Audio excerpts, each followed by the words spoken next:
Hello everybody, welcome to this CA Intermediate Income Tax session. A very warm good evening to all of you.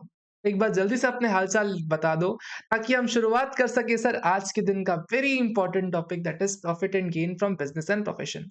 A really very important topic from examination point of view. आज बिल्कुल super fast speed में इसको revise करेंगे। Sir सबसे पहले section number 28 मेरे साथ आपको बोलते चलना है एंड स्क्रीन पे पूरा टाइम नजर गड़ा के रखनी है। सेक्शन नंबर 28 क्या बोलता है? Charging section. सर कौन-कौन सी इनकम पीजीबीपी हेड में टैक्सेबल होगी? सबसे पहला कहता है सर कोई भी इनकम अगर कोई बिज़नेस या प्रोफेशन के थ्रू हो रही है, प्रीवियस ईयर में 1 दिन भी आपने बिज़नेस किया, 1 दिन प्रोफेशन किया, जो इनकम होगी बिज़नेस हेड में जाने वाली है।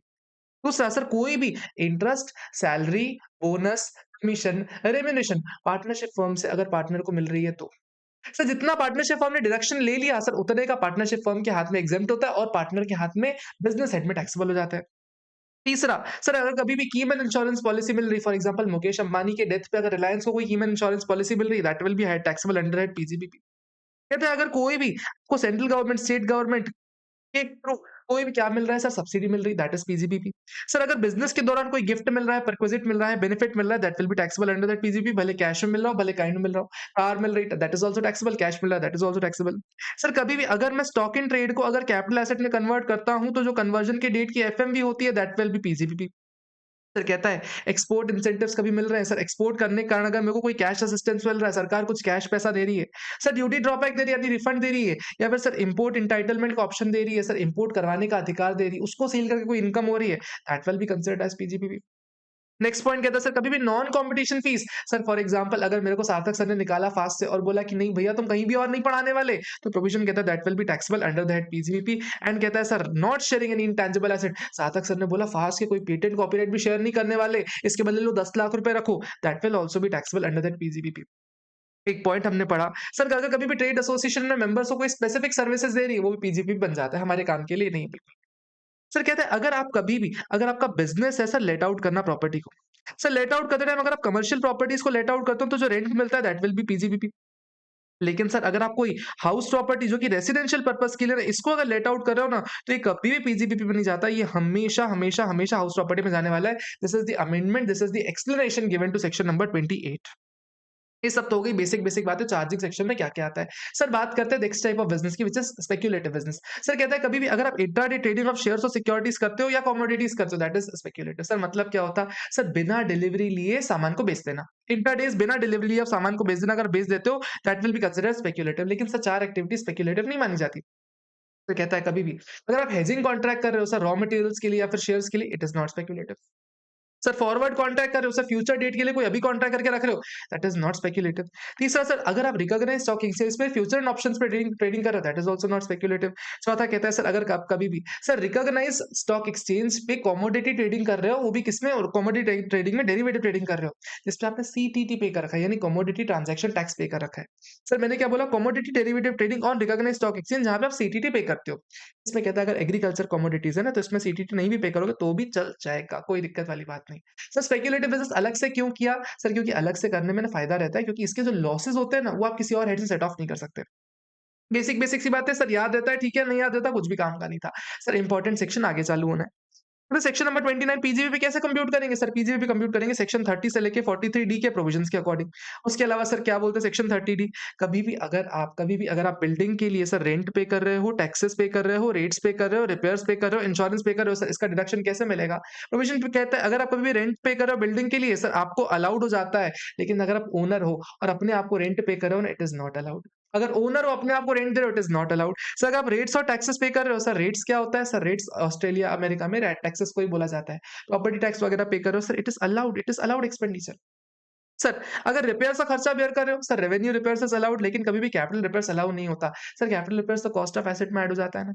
उसके अलावा सर अगर आप कभी भी बिल्डिंग्स के लिए इंश्योरेंस ऐड पे कर रहे हो sir, that is completely allowed, sir हमेशा अलाउ हो जाता है। सिमिलरली सेक्शन 31 क्या बात करता है? सर प्लांट एंड मशीनरी के लिए रेंट्स रिपेयर्स अगर आप या इंश्योरेंस पे कर रहे हो, सर क्या अलाउ होगा कि नहीं अलाउ होगा? सर कहते हैं रेंट अगर आप खुद को पे कर रहे हो, खुद को तो रेंट कभी अलाउ नहीं होता, लेकिन अगर आपने रेंट पे ले रखी है और एक्चुअल में रेंट पेमेंट कर रहे हो तो इट इज अलाउड, कोई दिक्कत वाली बात नहीं आती। सर रिपेयर्स अगर रेवेन्यू रिपेयर्स पे करो अलाउड है, कैपिटल रिपेयर्स पे करो अलाउड नहीं होता है। Insurance is always allowed. ध्यान देना सर, अगर पार्टनरशिप फर्म अगर पार्टनर को कभी भी रेंट दे रही इट इज अलाउड, पर देखना रीजनेबल होता है, वहां पे 40A2 के प्रोविजंस लग जाते हैं। रीजनेबल होना जरूरी, अदरवाइज एओ डिसअलाउड कर देगा। सांस लो, सांस लो, सांस लो, सांस लो। पहले वीडियो को लाइक करो, ठीक है? चैनल को सब्सक्राइब करो। आगे आ जाओ सेक्शन 32 पे, which is depreciation, which is the most important section of the chapter. Section 32 depreciation क्या बोलता है? अगर आप कभी भी किसी एसेट पे डेप्रिसिएशन क्लेम करना चाहते हो ना, पहले तो अपना जितना भी कंपनी का डेप्रिसिएशन है, अपनी बुक्स ऑफ अकाउंट से डेप्रिसिएशन है, उसको डिसरिगार्ड कर दो। हम बताएँगे डेप्रिसिएशन कैसे क्लेम करना है। कहता है डेप्रिसिएशन आपको तभी देंगे जब एसेट आपने बिज़नेस पर्पज़ के लिए यूज़ कर रखा हो, एक्टिवली यूज़ करो या पैसिवली यूज़ करो, कोई भी चलेगा। तो कहते हैं आप या तो ओनर हो या तो बेनिफिशियल ओनर हो, या तो आपके पास एसेट है, आप ओनरशिप रखते हो, या बेनिफिशियल आपने खरीद रखा है। सर या तो आपने खुद खरीद रखा है या तो आपके पापा ने खरीदा, आप होल्ड कर रहे हो, या तो आप ओनर हो या तो बेनिफिशियल ओनर हो, इस केस में आपको डेप्रिसिएशन मिलेगा। सर अगर कभी भी आपने प्रॉपर्टी लीज में ले रखी है, तो आपको कभी भी डेप्रिसिएशन नहीं मिलता सर, आपको सिर्फ लीज रेंटल का डिडक्शन मिलता है। डेप्रिसिएशन किसको मिलेगा? जो लेज़र होता है ना उसको मिलेगा, लेज़ी को कभी भी नहीं मिलता। सर डेप्रिसिएशन कब से मिलता है इनकम टैक्स एक्ट में? इनकम टैक्स बोलता है जिस दिन से एसेट पुट टू यूज़ किया ना, उस दिन से डेप्रिसिएशन देंगे। कभी भी सर रेडी टू यूज़ की डेट से देंगे ही नहीं सर, पुट टू यूज़ की डेट से डेप्रिसिएशन देने वाले हैं। लेकिन सर 3 ऐसे एसेट्स रहते हैं जहाँ पे ना हम आपको रेडी टू यूज़ की से डेट से भी डेप्रिसिएशन दे देंगे। कौन-कौन से 3 एसेट्स? सर अगर स्टैंड बाय इक्विपमेंट्स है, फायर एक्सटिंग्विशर है, मशीनरी सर्वर है, इन सब केसेस में हम आपको रेडी टू यूज़ की डेट से भी डेप्रिसिएशन दे देते हैं। तो depreciation is a mandatory charge. चाहो तो क्लेम करो, नहीं चाहो तो ना जी, ना जी, ना चाहो तो भी क्लेम करना पड़ेगा, you don't have a choice. तीसरा कहता है सर अगर आप पार्टली बिज़नेस पर्पज़ के लिए यूज़ कर रहे हो एसेट और पार्टली पर्सनल पर्पज़ के लिए यूज़ कर रहे हो, सर क्या करेंगे? सर जितना बिज़नेस पर्पज़ के लिए यूज़ कर रहे हो ना, उतना ही डेप्रिसिएशन अलाउ होता है। चौथा पॉइंट 5वां पॉइंट कहता है सर कभी भी आपको लैंड पे, गुडविल पे सर इन सब पे आपको डेप्रिसिएशन नहीं मिलता है, नहीं मिलता, नहीं मिलता। बात सर क्लियर हो जाती है। यानी सर क्या बिज़नेस में यूज़ करना है, पूरी तरह से बिज़नेस के लिए यूज़ करना है, पुट टू यूज़ की डेट से मिलने वाला है। उसके अलावा क्या बोलता है सर लेज़ी लीज़ के केस में लेज़ी को नहीं मिलने वाला, लेज़र को मिलने वाला है। डेप्रिसिएशन के की इंपॉर्टेंट पॉइंट्स। तो इनकम टैक्स एक्ट में डेप्रिसिएशन कैसे मिलता है? देखो डेप्रिसिएशन लगाने के 2 तरीके होते हैं। एक होता है स्ट्रेट लाइन मेथड और एक होता है WDV method. Sir straight line method में भी अपने पास होता है इंडिविजुअल एसेट सिस्टम लगा लो या ब्लॉक लगा लो। सर डब्ल्यूडीवी में अपने पास होता है या तो इंडिविजुअल एसेट लगा लो या ब्लॉक लगा लो। सर इनकम टैक्स बोलता है सुनो ना, इनकम टैक्स बोलता है डब्ल्यूडीवी मेथड लग यूज़ करो, उसमें भी block of asset system follow करो। एक-एक एसेट पे डेप्रिसिएशन अपने को नहीं चाहिए। अपने को डब्ल्यूडीवी लगाना है, वो भी ब्लॉक ऑफ एसेट्स पे लगाना है। अब सर ब्लॉक क्या होता है? प्रोविज़न कह रहा है इनकम टैक्स में ना टोटल 4 क्लासेस बना रखी हैं। सारे एसेट्स को 4 कैटेगरीज़ में बाँटा। बोला बिल्डिंग को पहली क्लास मान लो, फर्नीचर को दूसरी क्लास मान लो, प्लांट एंड मशीनरी को तीसरी क्लास मान लो और इंटेंजिबल एसेट्स को चौथी क्लास मान लो। कहता है बिल्डिंग के अंदर भी जो भी सर रेजिडेंशियल बिल्डिंग है ना, उसपे 5% डेप्रिसिएशन रेट होता है।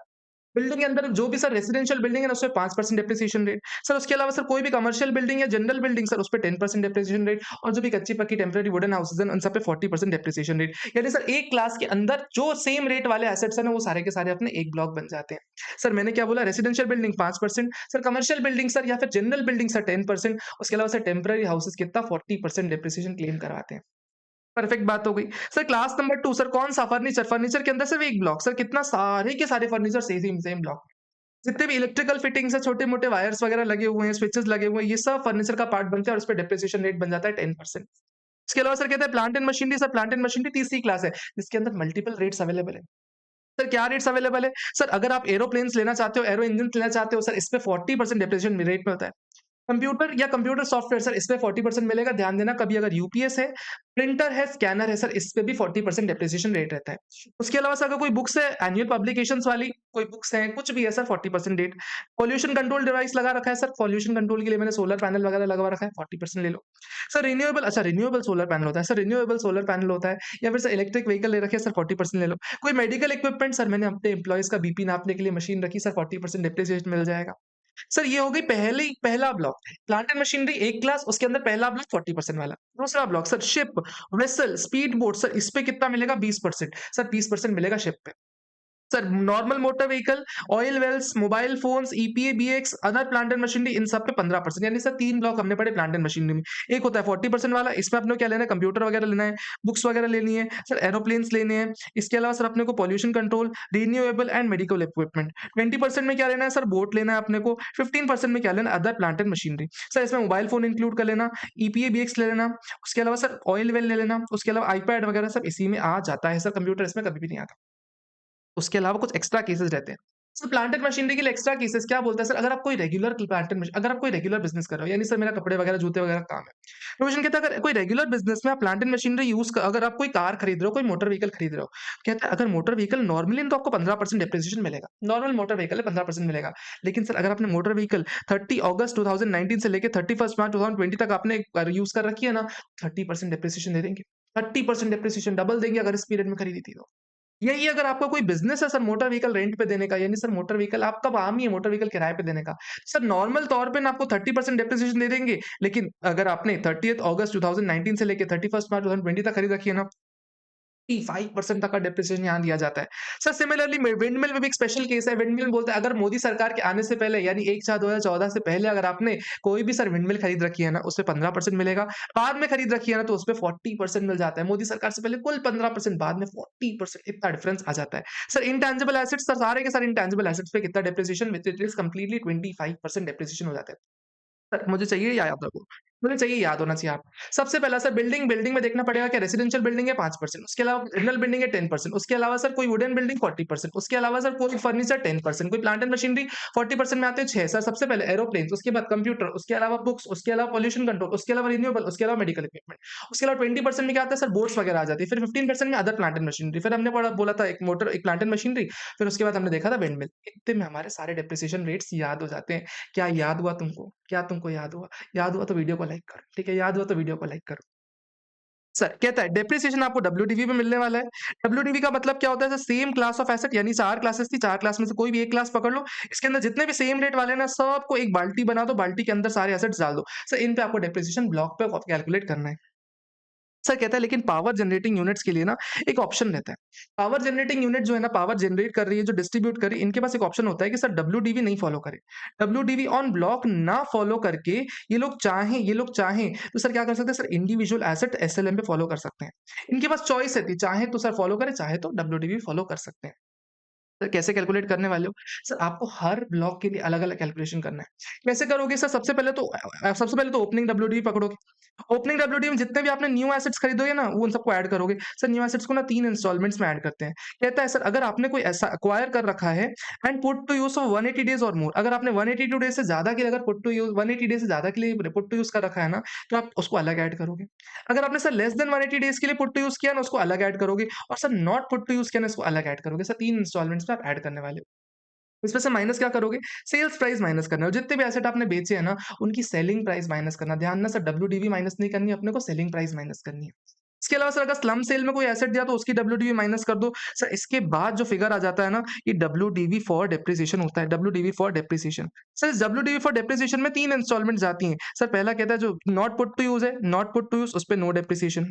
जिसने लेस देन 180 डेज़ के लिए पुट टू यूज़ किया, सर उसमें हाफ रेट से डेप्रिसिएशन। जो बैलेंस बच जाता है ना, उस पे अपने को फुल रेट से डेप्रिसिएशन मिल जाता है, जो भी सर ब्लॉक का प्रिस्क्राइब्ड है। आई होप आपको समझ में आएगा कैसे कैलकुलेशन किया जाता है। सर हमको बढ़िया तरीके से समझ में आ गया। अगर नहीं समझ में आया, एक बार वापस से सुन लो, यूट्यूब पे ये ना वीडियो पूरा।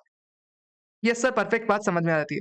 सर कभी भी एसेट खरीदते टाइम, कोई प्लांट एंड मशीनरी खरीदते टाइम, कोई भी अगर डायरेक्ट कॉस्ट हम बेयर कर रहे हैं, फॉर एग्जांपल सर फ्लीट का भाड़ा बेयर किया या फिर सर इंश्योरेंस बेयर किया, प्रोविजन कहता है सर वो आपको एक्सपेंस आउट नहीं करना, वो आपको ब्लॉक ऑफ एसेट में ऐड कर देना है। इसके अलावा सर कहते हैं अगर आप कभी भी कोई एसेट बेच रहे हो तो ब्लॉक में से ना आपको सेल्स प्राइस माइनस करनी है। सर कम में बेच रहे हो, कम में माइनस करना, फ्री में दे रहे हो, जीरो माइनस करना, जो है सर सेल्स प्राइस माइनस करनी है आपको कभी भी। सर एफएमवी, एसडीवी कॉस्ट कुछ भी माइनस नहीं करना, एक्चुअल सेल्स प्राइस ही माइनस करके चलना है। सर एक पॉइंट है, अगर आपने एसेट प्रीवियस ईयर 24-25 में खरीदा and sir put to use नहीं किया, नो पुट टू यूज़, तो सर कोई डेप्रिसिएशन नहीं मिलता। लेकिन सर अगर आपने प्रीवियस ईयर 24-25 में बाय किया and not put to use, but sir previous year 25-26 में सर लेस देन 180 डेज़ के लिए पुट टू यूज़ किया, तो क्या आपको हाफ रेट डेप्रिसिएशन मिलेगा? राइट आंसर इज़ ना बाबा ना, ना बाबा ना, ना बाबा ना। सर अगर आप जिस साल में एक्वायर कर रहे हो, उस साल में अगर पुट टू यूज़ नहीं कर रहे हैं ना, तो नेक्स्ट ईयर हाफ रेट वाला प्रोविजन नहीं लगता। ये हाफ रेट वाला प्रोविजन जिस साल में एक्वायर करते हो उस साल के लिए लगता है, बाकी किसी और साल के लिए नहीं लगता है। सर क्या ये बात समझ में आ जाती है? हाँ सर, मस्त समझ में आ जाती है। Sir capital gain loss in case of depreciable assets. Sir क्या डेप्रिशिएबल एसेट्स पे कैसे कैपिटल गेन कैलकुलेट करते हैं? कहता है सर देखो क्या आपके पास जो ब्लॉक है उसमें सारे एसेट सेल हो गए? All asset sold? मतलब सारे एसेट बेचने के बाद जो रिटन डाउन वैल्यू थी ना वो नेगेटिव चली गई। एग्जांपल देखो, मेरे पास सर 1 लाख रुपए के 2 एसेट्स थे। मैंने सर 2 लाख रुपए के 3 एसेट्स और खरीदे, कुल मिला के मेरे पास हो गए 3 लाख रुपए के टोटल 5 एसेट्स। मैंने सर पाँचों के पाँचों एसेट सेल कर दिए कितने में? 4 लाख रुपीज़ में। यार एक बात बताओ 3 लाख एसेट 4 लाख में बेच रहा हूँ, यानी सर 1 लाख रुपए का फ़ायदा हो गया ना, ये शॉर्ट टर्म कैपिटल गेन बन जाएगा। ठीक है सर। सर सिमिलरली मेरे पास 1 लाख के 2 एसेट थे, 2 लाख के 3 एसेट्स थे, यानी कुल मिला के 3 लाख रुपए के सर 5 एसेट्स थे। मैंने पाँचों के पाँचों एसेट बेच दिए कितने में? 1 लाख रुपए में। यार 3 लाख के एसेट में 1 लाख में बेच रहा हूँ। 3 लाख एसेट 1 लाख में बेच रहा हूँ, लानत है, सिंधी में बोलते हैं थुक्कतई, सिंधी में बोलते हैं थुक्कतई तोखे, कि अगर इतना कम में तुम बेच रहे हो 3 लाख के एसेट को 1 लाख में बेच रहे हो, सर इसको शॉर्ट टर्म कैपिटल लॉस बोलते हैं। सर बात समझ में आ गई? यस सर समझ में आ गई। सर फिर कहता है अगर आपके पास 1 लाख रुपए के अगर 2 एसेट्स हैं, 2 लाख रुपए के आपने एक्वायर किए 3 एसेट्स कुल मिला के आपके पास हो गए 3 लाख रुपए के 5 एसेट्स। सर आपने ना इनमें से सिर्फ 2 एसेट बेचे लेकिन सर 5 लाख में बेच दिए। आपके पास डब्ल्यूडीवी नहीं बची। आपके पास डब्ल्यूडीवी नहीं बची तो क्या करोगे sir short term capital gain आ जाएगा 2 लाख रुपए का शॉर्ट टर्म कैपिटल गेन आ जाएगा। जो बचे हुए एसेट्स है वो किसी काम के नहीं है। लास्ट पॉइंट कहता है सर आपके पास 3 लाख रुपए के सर 5 एसेट्स हैं। आपने सर 2 एसेट बेचे वो भी 2 लाख रुपए के। तो अभी भी आपके पास सर 3 एसेट्स बचे हुए हैं ना जिनकी डब्ल्यूडीवी है ना, तो इस पे कंटिन्यू करो डेप्रिसिएशन। इस पे कंटिन्यू करते रहो। कोई दिक्कत वाली बात ही नहीं कंटिन्यू करते रहो। यस सर समझ में आ गया, मस्त तरीके से समझ में आ गया, बिल्कुल दिल को छू गई ऐसी बात थी। एडिशनल डेप्रिसिएशन क्या बोलता है सर ये? सर कहता है अगर आप कोई भी सर पहले तो खोपड़ी बनाओ यहाँ पे। अगर कहीं पे भी किसी भी बुक को फॉलो कर रहे हो सर पहले खोपड़ी बनाओ। खोपड़ी क्यों बनानी है सर? ये गलत करोगे तुम।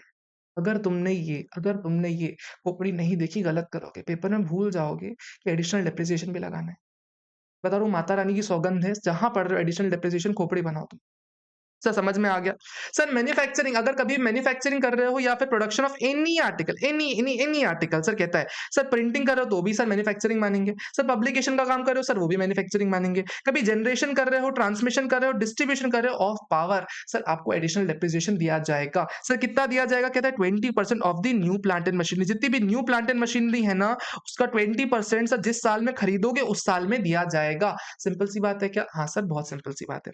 सर ध्यान देना सर सारी की सारी प्लांट एंड मशीन जो खरीद रहे हो न्यू होनी चाहिए उसी पे दिया जाएगा। Second hand plant and machinery पे नहीं दिया जाता। सर कहता है अगर प्लांट एंड मशीनरी आपने सर 180 डेज या उससे ज्यादा के लिए यूज किया ना तो 20% देंगे। सर अगर लेस देन 180 डेज के लिए किया ना तो सर 10% देंगे और बैलेंस 10% नेक्स्ट ईयर में दिया जाता है। सर बात समझ में आती है? हाँ सर समझ में आती है। सर अगर कभी भी आप plant and machinery factory premises में ना लगा के सर ऑफिस में लगाते हो या सर आपके कुछ एम्प्लॉइज के लिए आपने कॉलोनी वगैरह बनवा रखी है उनके लिए एसी वगैरह लगवाते हो सर प्रोविजन कहता है रेसिडेंशियल अकोमोडेशन में या फिर सर ऑफिस प्रेमिसेस में कोई भी प्लांट एंड मशीनरी खरीदोगे ना उस पे एडिशनल डेप्रिसिएशन नहीं मिलता। सर कभी भी आपको शिप्स पे, एयरक्राफ्ट्स पे, ट्रांसपोर्टेशन व्हीकल पे एडिशनल डेप्रिसिएशन नहीं मिलता। सर ध्यान देना लेकिन कोई फोर्कलिफ्ट ट्रक होते हैं, फोर्कलिफ्ट ट्रक सर जैसे उठाते हैं ना वो काँटे से सामान उठाने वाले ट्रक होते हैं, सर उन पे आपको एडिशनल डेप्रिसिएशन मिल जाता है। सर ध्यान देना एडिशनल डेप्रिसिएशन आपको अल्टरनेट टैक्स रेजीम में भी नहीं मिलता है, यानी 115 बीएसी में आपको नहीं मिलता है एडिशनल डेप्रिसिएशन। ध्यान देना सर, ध्यान दे देना, छोटा-सा पॉइंट है, भूल जाता है, ध्यान दे देना बस। Sir actual cost of asset sir cost of asset क्या मानेंगे सर? कोई बड़ी क्या बात बोल रहे हो? जितने का खरीदते हैं उतने को कॉस्ट ऑफ एसेट मानते ही मानते हैं। सर कहते हैं जितना भी इंस्टॉलेशन चार्जेस है ना इसको भी ऐड कर दो। जितने भी ट्रायल रन चार्जेस है ना इसको भी ऐड कर दो। सर जितने भी ड्यूटीज टैक्सेस है सर इसको भी ऐड कर दो। सर ये तब ऐड करना जब जीएसटी अवेलेबल नहीं, क्रेडिट अवेलेबल नहीं। अगर क्रेडिट अवेलेबल है आपको तो फिर कॉस्ट में थोड़ी ऐड होता है। अगर कभी भी जीएसटी क्रेडिट अवेलेबल है तो कॉस्ट में थोड़ी ऐड होता है। सर याद करो जीएसटी वाले दिन, याद करो अपनी जीएसटी वाली मैडम को, अगर कॉस्ट में ऐड होता है जब क्रेडिट नहीं अवेलेबल होता। सर कभी कोई गवर्नमेंट ग्रांट मिला या फिर सर सब्सिडी मिली सर इसको माइनस कर देते हैं। सर उसके अलावा कभी भी अगर मैं कोई मशीन बना रहा हूँ, मशीन यूज़ कर रहा हूँ, मशीन को ट्रायल रन करने में सर उसके बाद साबुन वगैरह कुछ बन गए, साबुन को सेल करने से जो इनकम हो रही प्रोविज़न कहता है उसको माइनस कर दो, जो बच जाता है इसको मैं मानूँगा कॉस्ट ऑफ एसेट, इसको मैं कॉस्ट ऑफ एसेट मानूँगा। सर प्रोविज़न कहता है, सर कभी भी इस दौरान अगर आपने परचेज़ के लिए, इंस्टॉलेशन के लिए, फ्रीट के लिए, ट्रायल रन के लिए सर कोई भी ऐसा एक्सपेंस किया जो कि 10,000 से ऊपर अगर अदर देन अकाउंट पे ही चेक कर दिया, अकाउंट पे ही cheque, demand draft, electronic clearing system sir provision कहता है ये खर्चा डिसअलाउड होता है। सर कोई भी खर्चा किया हो ना ऐसा दैट इज़ कंप्लीटली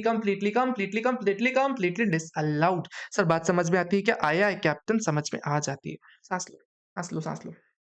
फिर बोल रहा हूँ वीडियो लाइक करो, जल्दी से लाइक करो, उसके बाद आगे बढ़ूँगा। सर कर ही दिया होगा, मान लो कर दिया होगा, कोई दिक्कत नहीं। सर अगर कभी भी आप किसी साइंटिफिक बिज़नेस में हो, सर याद करो सेक्शन 35 बोलता है अगर आप कोई साइंटिफिक बिज़नेस कर रहे हो ना, तो आपको 100% डिडक्शन मिलता है। अगर साइंटिफिक बिज़नेस में हो और कोई एसेट साइंटिफिक बिज़नेस से अपने रेगुलर बिज़नेस में लेके आ रहे हो, तो सर इस बिज़नेस में डेप्रिसिएशन मिलेगा? नहीं सर क्यों मिलेगा डेप्रिसिएशन? पूरा डेप्रिसिएशन तो इसने ले लिया। तो सर इसमें डब्ल्यूडीवी में क्या ऐड करूँगा? सर कुछ नहीं, निल ऐड करो ना, कोई दिक्कत थोड़ी है। सर कहता है अगर कोई भी आपके पास स्टॉक इन ट्रेड था उसको आपने कन्वर्ट कर दिया कैपिटल एसेट में, तो सर जब जैसे ही कैपिटल एसेट कन्वर्ट हुआ, उस दिन सर स्टॉक इन ट्रेड मिलने ल उस दिन आपके पास डेप्रिसिएशन मिलने लग जाएगा ना। लेकिन सर डब्ल्यूडीवी में क्या ऐड होगा? प्रोविज़न कहता है जितना भी FMV on the date of conversion है, जिस दिन आप कन्वर्ट कर रहे हो, उस दिन जो एफएमवी थी ना, ये आप ब्लॉक में ऐड कर दो और इस पे डेप्रिसिएशन लेते चलो। समझ में आ गया? Sir asset acquired out of will gift sir for example अगर मेरे पापा फॉर एग्जांपल मेरी कोई प्रॉपर्टी रखते थे, उन्होंने प्रॉपर्टी मेरे को दे दी कि जा बेटा जा इसको अपने इसमें बिजनेस कर, इस प्रॉपर्टी में जाके बिजनेस कर, तो मेरे लिए वो कैपिटल एसेट बन गई प्रॉपर्टी। उस कैपिटल एसेट में मेरे को डेप्रिसिएशन मिलना चाहिए, तो प्रोविजन कहता है कितनी वैल्यू मेरी ब्लॉक में ऐड होगी, कहता है जितना भी पुराने ओनर के पास वैल्यू थी ना वो पुराने ओनर की वैल्यू पकड़ लो। अगर पुराना ओनर कुछ डेप्रिसिएशन क्लेम कर चुका था, उस डेप्रिसिएशन को माइनस करने के बाद जो वैल्यू आई उसको लेके चलो आप, उतने में आपका काम हो जाएगा। तो अगर आपने एसेट खरीदा, जानबूझ के ऐसा खरीदा कि आप ज्यादा डेप्रिसिएशन ले सको। सर 1 करोड़ का एसेट है, आपने 10 करोड़ में खरीद लिया। प्रोविजन कहता है सर 10 करोड़ नहीं, जो भी जॉइंट कमिश्नर बोलेगा ना हम उस वैल्यू पे अलाउ करेंगे। नॉर्मली फेयर मार्केट वैल्यू ही अलाउ करता है वो। सर मैंने एक सामान बेचा 10 लाख रुपए में, 10 लाख रुपए में सामान बेचा, उसी को वापस 50 लाख में खरीद लिया, ताकि सर ज़्यादा डेप्रिसिएशन क्लेम कर सकूँ। सर क्या अलाउ होगा क्या? क्या अलाउ होगा क्या? प्रोविजन कहता है ना जी सर, जो भी पुरानी डब्ल्यूडीवी थी ना, मान लो 10 लाख की डब्ल्यूडीवी थी, सर ये एक्विजिशन कॉस्ट है वो व्हिचएवर इज़ लोअर आपको वापस डब्ल्यूडीवी में ऐड करने दिया जाएगा, इतने पे आपको डेप्रिसिएशन दिया जाएगा। सर कहते हैं अगर आपने एसेट परचेज किया था, एसेट खरीदा और वापस लीज बैक कर दिया, यानी एसेंस में तो आपके पास कोई एसेट है ही नहीं, सिर्फ और सिर्फ आप डेप्रिसिएशन क्लेम करने के लिए लेना चाहते हो, तो कहता है डेप्रिसिएशन मिलेगा? कहता है यस मिल जाएगा। सर जो पुराने ओनर की डब्ल्यूडीवी है ना, सर उस पे आपको डेप्रिसिएशन मिल जाएगा। जो पुराने ओनर की डब्ल्यूडीवी है ना, उस पे मिल जाएगा।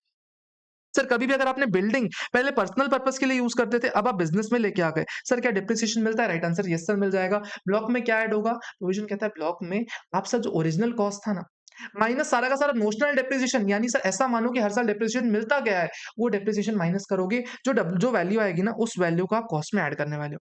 सर डेप्रिसिएशन का रेट कौन सा उठाओगे? सर जो करंट ईयर का डेप्रिसिएशन रेट है ना बिल्डिंग पे 10%, 5%, 40% वो वाला आप उठाने वाले हो। सर कोई और पर्पस के लिए अगर आपने कोई एसेट यूज कर रखा है, फॉर एग्जांपल कोई कार थी, पर्सनल पर्पस के लिए यूज की थी, अब बिजनेस में ला रहे हो, डेप्रिसिएशन मिलेगा? यस सर मिलेगा। सर कितनी वैल्यू ब्लॉक में ऐड करूंगा? कहता है जो ओरिजिनल कॉस्ट है उसको ऐड कर दूं।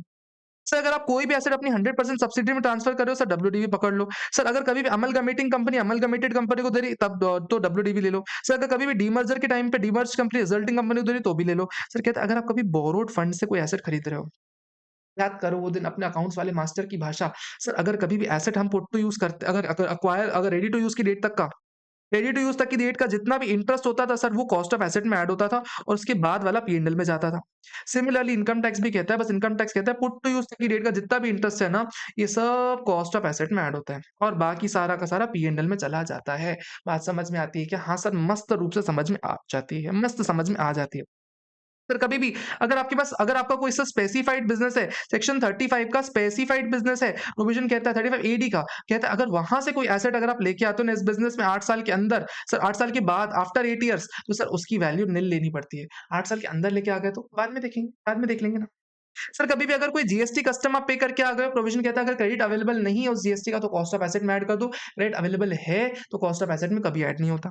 कभी गवर्नमेंट से ग्रांट मिली, सब्सिडी मिली, एसेट से रिलेटेड है, एसेट्स में से माइनस कर दो। ये सारी बातें हो गई। सर एक बार रिविज़िट करना, वापस सुन लो इस वीडियो को, 2 बार सुन लो, कोई दिक्कत वाली बात नहीं होती। बट सर इस पॉइंट पे आपकी ग्रिप अच्छी होनी चाहिए। Did you get this point और नॉट? ये सर समझ में तो आ रहा है, समझ में तो आ रहा है sir. Other points and depreciation क्या कह रहे हैं? सर अगर कभी भी आप कोई एसेट पार्टली बिज़नेस और पार्टली पर्सनल पर्पज़ के लिए यूज़ कर रहे हो, सर कितना डेप्रिसिएशन कहता है जितना भी बिज़नेस पर्पज़ के लिए ना उतना ही डेप्रिसिएशन मिलेगा। जितना बिज़नेस पर्पज़ है ना उतना ही डेप्रिसिएशन मिलेगा। कहता है सर अगर फॉर एग्जांपल डब्ल्यूटीवी 10 लाख रुपए की, डेप्रिसिएशन रेट 15% का है, 50% बिज़नेस के लिए, 50% पर्सनल पर्पज़ के लिए। तो कहता है डेप्रिसिएशन है तो 1.5 लाख रुपए का, लेकिन सर बिज़नेस के लिए कितना मानेंगे सर? सिर्फ 75,000 ही अलाउ होगा, इतने में से डब्ल्यूटीवी माइनस कर दी जाएगी। सर एक ही पॉइंट है, इसको होल्ड पे रखो। सर कहता है क्या बोलता है, अगर कोई भी आप टी कॉफी रबर वाला बिज़नेस कर रहे हो, सर टी कॉफी रबर वाला बिज़नेस कर रहे हो, सर टी कॉफी रबर वाले बिज़नेस में क्या होता है, सर टी केस में 60% हम एग्जेम्प्ट इनकम मानते हैं और 40% बिज़नेस इनकम मानते हैं। कॉफी केस में अगर सर ग्रो हो रही है और क्योर कर रहे हो आप, तो 75% एग्जेम्प्ट मानते हैं, 25% हम टैक्सेबल मानते हैं। सर ग्रो भी कर रहे हो, क्योर भी कर रहे हो, ग्राउंड भी कर रहे हो, रोस्ट भी कर रहे हो, सर इस केस में 60 और 40 हम मानते हैं एग्रीकल्चर और एग्जेम्प्ट। और उसके अलावा सर अगर आप रबर का काम कर रहे हो ना, इस केस में 65% और 35% हम एग्जेम्प्ट और टैक्सेबल मानते हैं। सबने पढ़ रखा है। टी में 60, 40 एग्जेम्प्ट और टैक्सेबल। कॉफी केस में 75, 25। कॉफी अगर आप ग्रो भी कर रहे हो, क्योर भी कर रहे हो, ग्राउंड भी कर रहे हो, रोस्ट भी कर रहे हो, 60, 40 हो जाता है और अगर रबर है तो 65, 35 हो जाता है। ये हमने पढ़ रखा है। प्रोविजन कहता है सर अगर आपकी कोई इनकम एग्जेम्प्ट हो जा रही है, फॉर एग्जांपल 60% एग्जेम्प्ट है, तो जो डेप्रिसिएशन है, डेप्रिसिएशन वाला कंपोनेंट है, सर पूरा का पूरा डब्ल्यूडीवी से माइनस करेंगे? राइट आंसर यस सर, पूरा का पूरा जितना भी डेप्रिसिएशन है ना, वो आप डब्ल्यूडीवी से माइनस करोगे। कभी भी सर वेट नहीं करोगे कि सर आधी इनकम एग्जेम्प्ट है तो आधा ही डेप्रिसिएशन माइनस करूंगा। ना जी सर, एग्जेम्प्ट भले इनकम कितनी ही हो जाए, जितना भी डब्ल्यूडीवी है ना, जितना भी डेप्रिसिएशन है, पूरा का पूरा डेप्रिसिएशन डब्ल्यूडीवी से माइनस होता है। टेक्निकल पॉइंट है, काम का कम है लेकिन।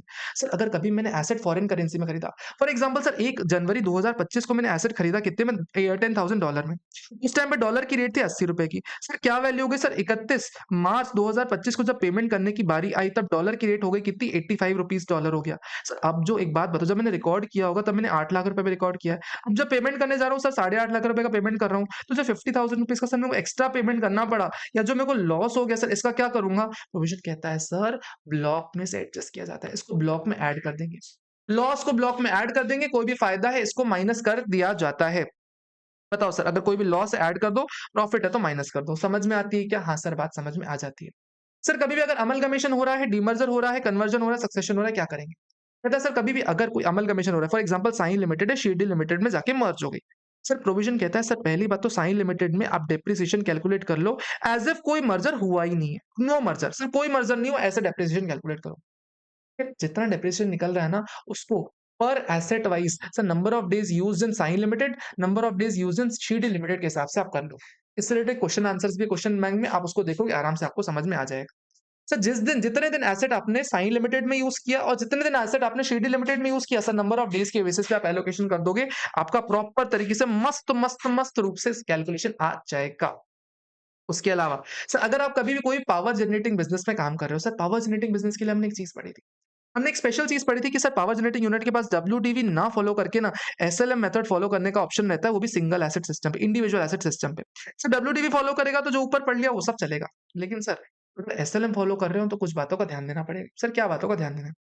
सर आपको हर एक एसेट को इंडिविजुअली अकाउंट करना पड़ेगा। अलग-अलग एसेट को अलग-अलग तरीके से अकाउंट करना पड़ेगा, जो उनकी यूज़फुल लाइफ है उस बेसिस पे डेप्रिसिएशन निकालना पड़ेगा। सर हर एसेट का अलग-अलग निकालना पड़ता है। कहता है सर कोई एडिशनल डेप्रिसिएशन नहीं मिलता। जी हाँ sir, power generating distribution business में आपको एडिशनल डेप्रिसिएशन तही तभी मिलेगा जब आप डब्ल्यूडीवी फॉलो कर रहे हो। अगर आप एसएलएम फॉलो कर रहे हो कि कुछ नहीं मिलने वाला। सर अगर कभी भी एसेट को सेल कर रहे हो जो कि सर पावर जनरेटिंग यूनिट में है तो कैसे कैपिटल गेन या कैसे कैलकुलेशन होता है? ध्यान से समझना एक एग्जांपल के साथ। अगर मैंने कोई एसेट खरीदा ₹100 में, ₹1000 में, कॉस्ट है। सर अगर उसकी डब्ल्यूडीवी कितनी है सर ₹900 सर 1 साल डेप्रिसिएशन काम करके 900 की डब्ल्यूडीवी आई। प्रोविज़न कहता है इसको मैं सेल कर रहा हूँ कितने में? सर 700 में। ₹700 में सेल कर रहा हूँ यार, 1000 का एसेट 900 डब्ल्यूटीवी 700 में सेल कर रहा हूँ, फिर से थुक्कतई सर ₹200 का लॉस है, लॉस अलाउ होगा क्या? यस सर अलाउड हो जाता है। सर ₹1000 का कॉस्ट, ₹900 की डब्ल्यूटीवी। सर मैं सेल कितने पे कर रहा हूँ? सर 950 पे सेल कर रहा हूँ। एक बात बताओ मुनाफ़ा हुआ ना? मुनाफ़ा हो गया ना सर, फ़ायदा हो गया, फ़ायदा हो गया, फ़ायदा हो गया सर ₹50 का पीजीबीपी में गेन चला जाएगा। सर लेकिन नहीं, कॉस्ट मेरा 1000 है। मेरी सर कॉस्ट के नीचे सर डब्ल्यूडीवी कितनी 900 मैं सेल कितने में कर रहा हूँ ₹1200 में। प्रोविज़न कहता है जितना तुमने ₹1000 का पी&एल में डाल रखा था ना, ये ₹100 का पी&एल पीसीबीपी ले लो और जितने ऊपर का मुनाफ़ा है सर ₹200 का इसको कैपिटल गेन में ले जाओ। Oh wow sir! यानी जितना मैंने पी&एल में डेप्रिसिएशन क्लेम कर रखा है उतना मैं क्या करूँगा पीसीबीपी में ले जाऊँगा। उसके ऊपर जितना मैंने कमाया वो सारा का सारा कहाँ जाएगा कैपिटल गेन में। और कौन सा capital gain sir short term capital gain में चला जाएगा। क्या ये बात समझ में आई मित्रों? फिर से बोलूँगा वीडियो को लाइक करो। फिर रुका हूँ, फिर बोल रहा हूँ वीडियो को लाइक करो, तो मैं सच्ची में रुका तो मैं सच्ची में रुका हूँ, वीडियो को लाइक करो। सर क्या दादागिरी? अरे कोई बात नहीं यार, तुमसे क्या गुस्सा होऊँगा, तुमसे क्या खफ़ा होऊँगा। सुनो, ध्यान से सुनो। सर अनअब्सॉर्ब्ड डेप्रिसिएशन सर हो सकता है ना कभी इतना डेप्रिसिएशन आ जाए कि हमारा प्रॉफिट सफिशिएंट ही ना हो। हो सकता है ना कि हमारा प्रॉफिट से 10 लाख और डेप्रिसिएशन 20 लाख रुपए हो जाए, तो हमारा प्रॉफिट सफिशिएंट ही नहीं होता कई बार हमारे डेप्रिसिएशन को सेट ऑफ करने के लिए। सर मान लो प्रॉफिट चार्जिंग बिफोर डेप्रिसिएशन कितना 10 लाख का है। डेप्रिसिएशन कितना हो गया 20 लाख रुपए का। यानी क्या मैं कह सकता हूँ 10 लाख रुपए का ऐसा डेप्रिसिएशन है जो अब्सॉर्ब ही नहीं हो पाया। इसका क्या करूँगा? सर कहता है इसको आप कैरी फॉरवर्ड कर लो। कैरी फॉरवर्ड कितना कर सकते हो? सर इंडेफिनिटली सर ज़िंदगी भर जब तक बिज़नेस तब तक कैरी फॉरवर्ड करो। बिज़नेस बंद होने के बाद भी कैरी फॉरवर्ड कर सकते हो। नया बिज़नेस चालू करते टाइम कर लेना। सर कहता है इसको आप किसी भी हेड से सेट ऑफ कर सकते हो। Any head. सर इसको हाउस प्रॉपर्टी से कर सकता हूँ? हाँ सर। कैपिटल गेन से कर सकता हूँ? हाँ सर। इसके अलावा सर क्या आईएफओ से कर सकता हूँ? हाँ सर, सबसे कर सकता हूँ। क्या सैलरी से कर सकता हूँ? ना जी, सैलरी से नहीं कर सकते। सर कहता है क्या सेट ऑफ का सीक्वेंस होगा? पहले आप करंट ईयर डेप्रिसिएशन माइनस करोगे, हमेशा sir current year depreciation minus करोगे, फिर brought forward business loss minus करोगे, उसके बाद लास्ट में सर अनअब्सॉर्ब्ड डेप्रिसिएशन माइनस करने वाले हो। This is the sequence of set of. फिर लास्ट में कहता है सर जो भी अनअब्सॉर्ब्ड डेप्रिसिएशन है ना, आप किसी और बिज़नेस से सेट ऑफ कर सकते हो, भले उस बिज़नेस का नहीं हो। सर बात अच्छे से समझ में आ जाती है। Sir this was all about section number 32। क्या कोई दिक्कत है क्या? मुझे जल्दी से बताओ क्या कोई दिक्कत है क्या? मैं रुका हुआ हूँ, आराम से, जो भी दिक्कत है ना आप कमेंट सेक्शन में लिखो। क्योंकि भूल जाओगे, अभी नहीं लिखा ना भूल जाओगे। अभी दिक्कत नहीं लिखी भूल जाओगे। इसलिए सर अभी लिखो दिक्कत एंड मुझे बताओ। सर समझ में आ गया? सेक्शन नंबर 35 पे आ जाओ। Section number 35 very important section sir कहता है कभी भी अगर आप कोई साइंटिफिक रिसर्च का काम कर रहे हो, सर इसके 2 पार्ट्स हैं सेक्शन के। पहला कहता है सर अगर आप साइंटिफिक रिसर्च के बिज़नेस में इन्वॉल्व्ड हो, सर या तो साइंटिफिक रिसर्च कर रहे हो अच्छे से या सर साइंटिफिक साइंटिफिक रिसर्च कर रहे हो या तो बिज़नेस चालू कर लिया या तो करने वाले हो। साइंटिफिक रिसर्च कर रहे हो, बिज़नेस के दौरान कर रहे हो, सरकार कहती है जो भी रेवेन्यू खर्चा करोगे ना, जो भी एनी रेवेन्यू एक्सपेंडिचर 100% अलाउड होता है। कोई बड़ी बात है ही नहीं। साइंटिफिक रिसर्च कर रहे हो, जो कैपिटल एक्सपेंडिचर कर रहे हो ना, सर वो भी 100% अलाउड है। बस लैंड पे मत करना सर, लैंड पे मत करना क्योंकि लैंड पे अगर खर्चा करोगे तो सर उसपे तो अलाउड नहीं करना चाहिए ना। ऐसे तो मुंबई के बहुत ही पॉश एरिया में सर ज़मीन खरीद लोगे। इसलिए सर लैंड पे कभी भी कैपिटल एक्सपेंडिचर मत करना, वो अलाउ नहीं करेंगे, बाकी सब अलाउ कर देंगे। सर नेक्स्ट पॉइंट कहता है, अगर आप रिसर्च कर रहे हो बिज़नेस कमेंस होने के पहले, बिज़नेस कमेंस होने से पहले, तो कहता है जिस दिन बिज़नेस कमेंस हो जाएगा ना, उसके पिछले 3 साल के जितने भी रेवेन्यू एक्सपेंडिचर है ना, किस पे मटेरियल और सैलरी पे 100% अलाउ हो जाएगा। So, जिस दिन बिज़नेस कमेंस हुआ ना, उसके पिछले 3 साल के जितने भी सैलरी और मटेरियल के खर्चे सब अलाउ कर देंगे। कोई और खर्चा नहीं अलाउ करेंगे। कैपिटल एक्सपेंडिचर सर सब अलाउ कर देंगे सर, लेकिन लैंड का कैपिटल एक्सपेंडिचर नहीं अलाउ करेंगे सर, लैंड वैसे भी अलाउ नहीं करते। सर डोनेशन, सर डोनेशन किसको सर अगर आप किसी इंडियन कंपनी को डोनेट कर रहे हो जो कि सर रिसर्च एंड डेवलपमेंट में इन्वॉल्व्ड है या फिर किसके लिए साइंटिफिक पर्पस के लिए तो जितना डोनेशन करोगे 100% अलाउ हो जाता है। सर कहता है अगर आप किसी अप्रूव्ड आईआईटी को डोनेट कर रहे हो, किसी अप्रूव्ड आईआईएस को डोनेट कर रहे हो, इंडियन इंस्टीट्यूट ऑफ साइंस को या फिर किसी नेशनल लैबोरेटरी को डोनेट कर रहे हो, प्रोविजन कहता है सर अगर वो साइंटिफिक रिसर्च के लिए है ना 100% अलाउ कर देंगे। नेक्स्ट पॉइंट कहता है सर आप किसी अप्रूव्ड क्यूरी को डोनेट कर रहे हो, sir approved college, university, research association and institute. Approved query sir मेरे साथ approved query, approved college association, approved college, university, research association, institute. Sir इसमें जो भी डोनेट करोगे सर 100% अलाउ हो जाता है, 100% अलाउ हो जाता है। सर बात समझ में आती है? यस सर, मस्त समझ में आ जाती है। सर फॉर एग्जांपल मैं साइंटिफिक रिसर्च का काम कर रहा हूँ, मैं साइंटिफिक रिसर्च का काम कर रहा हूँ। मैंने 1 करोड़ रुपए की कोई एक प्रॉपर्टी खरीदी जिसमें सर लैंड भी इंक्लूडेड है, सर इसमें बिल्डिंग भी इंक्लूडेड है।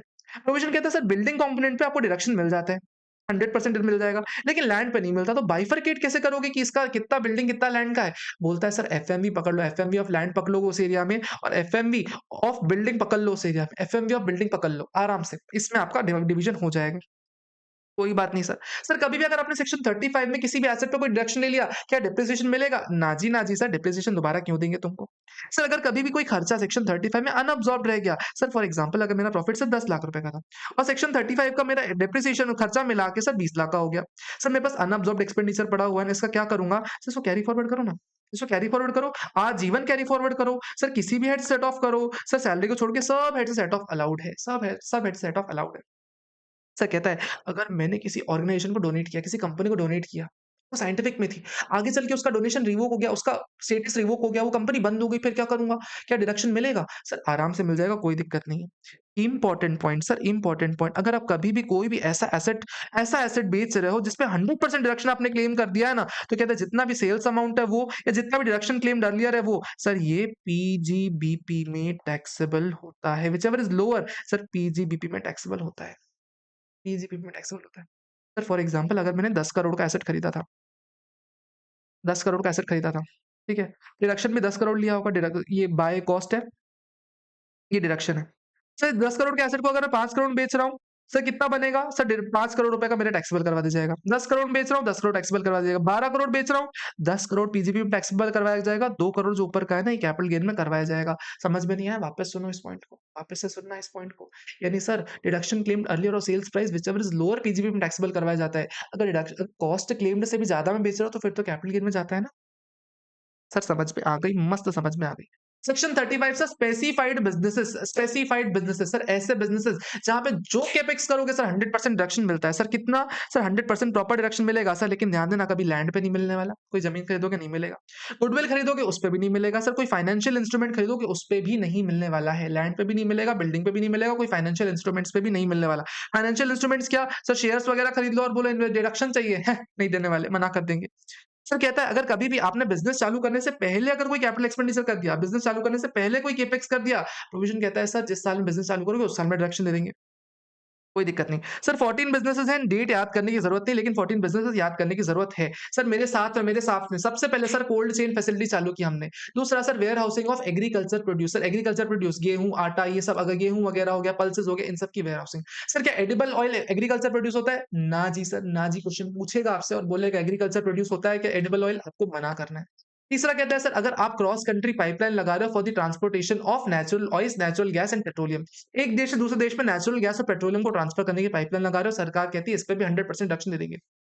चौथा, 2 सितारा उससे बड़े होटल खोल रहे हो। 5वां सर कोई भी मेडिकल हॉस्पिटल खोल रहे हो जिसमें 100 से ज़्यादा पेशेंट बेड्स हैं। उसके अलावा सर कोई भी अगर आप स्लम रीडेवलपमेंट स्कीम चालू कर रहे हो या फिर उसके अलावा सर अफोर्डेबल हाउसिंग स्कीम चालू कर रहे हो। उसके अलावा sir production of fertilisers in India चालू कर रहे हो। उसके अलावा सर इनलैंड कंटेनर डिपो का काम चालू कर रहे हो। सर बी कीपिंग का काम चालू कर रहे हो। Sir warehousing of sugar कर रहे हो। सर उसके अलावा sir cross country pipeline for transportation of slurry करवा रहे हो। सर उसके अलावा sir semiconductor wafer fabrication and manufacturing unit करवा रहे हो। सर उसके अलावा डेवलपमेंट ऑफ एनआईएफ यानी न्यू इंफ्रास्ट्रक्चर फैसिलिटी चालू कर रहे हो। इन सब केसेस में आपको डायरेक्शन मिल जाएगा। एक बार ट्राई करते बिना देखे बोलने का, एक बार ट्राई करते बिना देखने बोलने का।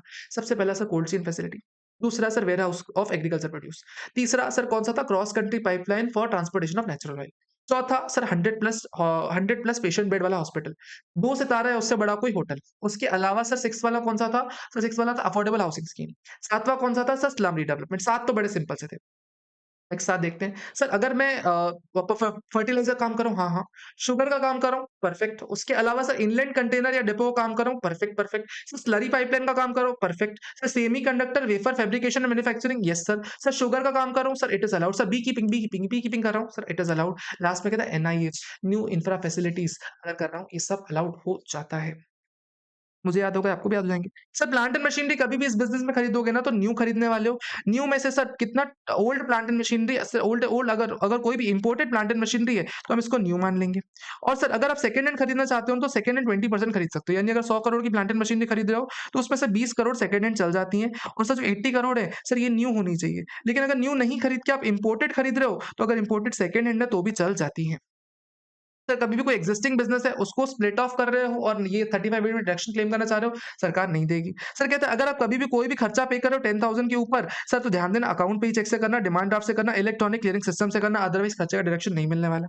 सर कहता है जो भी बिज़नेस है ना 14 बिज़नेसेस हैं, इन बिज़नेस को आपको सेपरेटली कैलकुलेट करना है। सर इनका जो लॉसेस है ना, आप इंडेफिनिटली कैरी फॉरवर्ड कर सकते हो। सर रिटर्न बस टाइम पे फाइल कर लेना इन चीज़ में। सर कहता है अगर आप कोई एसेट सेल करते हो ना, पूरा का पूरा सेल्स प्राइस पीजीबी में टैक्सेबल होता है।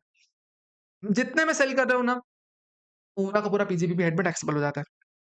सर कहता है loss from specified business can be set of from the specified business only. Sir कहता है अगर फॉर एग्जांपल मेरा कोई होटल है सर 2021 में चालू किया, इसमें हो गया लॉस।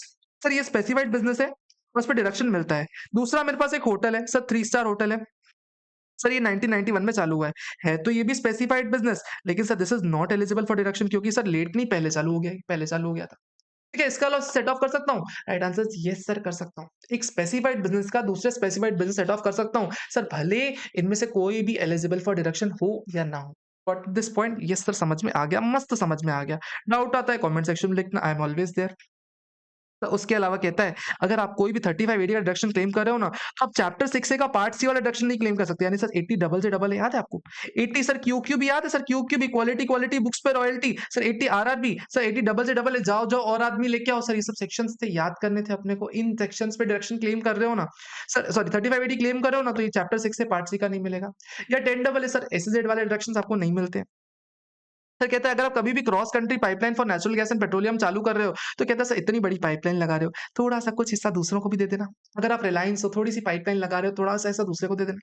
कहता है सर कोई भी अगर बिजनेस चालू करो तो इंडियन कंपनी चालू करेगी या इंडियन कंसोर्टियम चालू करेगा या फिर कोई भी इंडिया का बोर्ड चालू करने वाला है। सर ध्यान देना कभी पाइपलाइन लगाओ तो natural gas board, petroleum and natural gas regulation board से अप्रूवल ले लेना। सर 2 सितारा या उससे बड़ा होटल चालू कर रहे हो, सर तो कहता है अगर आप अपने ऑपरेशंस किसी और को ट्रांसफर कर देते हो ना, फॉर एग्जांपल राहुल ने कोई होटल खोला और ऑपरेशंस बोले आईटीसी तुम चलाओ, ऑपरेशंस बोले शेरेटन तुम चलाओ, ऑपरेशंस बोले मेरिट आप चलाओ। सर कहता है फिर भी डिडक्शन मेरे को मिल जाएगा, कोई दिक्कत वाली बात इस केस में नहीं आती है।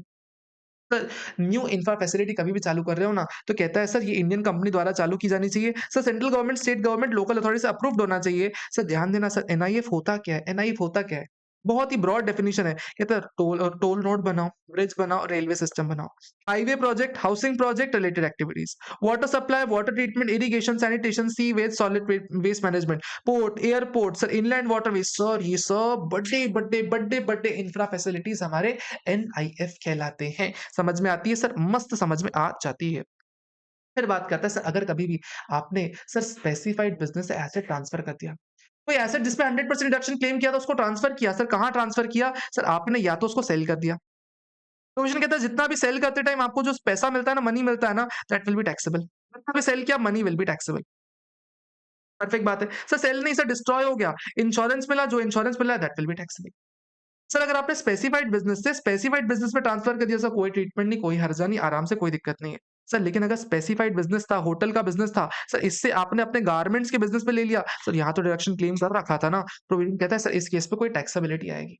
इस केस में टैक्सेबिलिटी आएगी sir specified to non specified. यहाँ बोलता है सर चेक करो, क्या आपने 8 साल के अंदर ट्रांसफर किया विदिन 8 इयर्स या आफ्टर 8 इयर्स ट्रांसफर किया? आफ्टर 8 इयर्स ट्रांसफर किया ना, नो टैक्सेबिलिटी। आपके लिए सर पीजीबीपी क्या बनेगा? सर निल बनने वाला है। सामने वाले के लिए कॉस्ट ऑफ एक्विजिशन क्या बनेगी? सर ये भी निल बनेगी। लेकिन सर 8 साल के अंदर ट्रांसफर किया।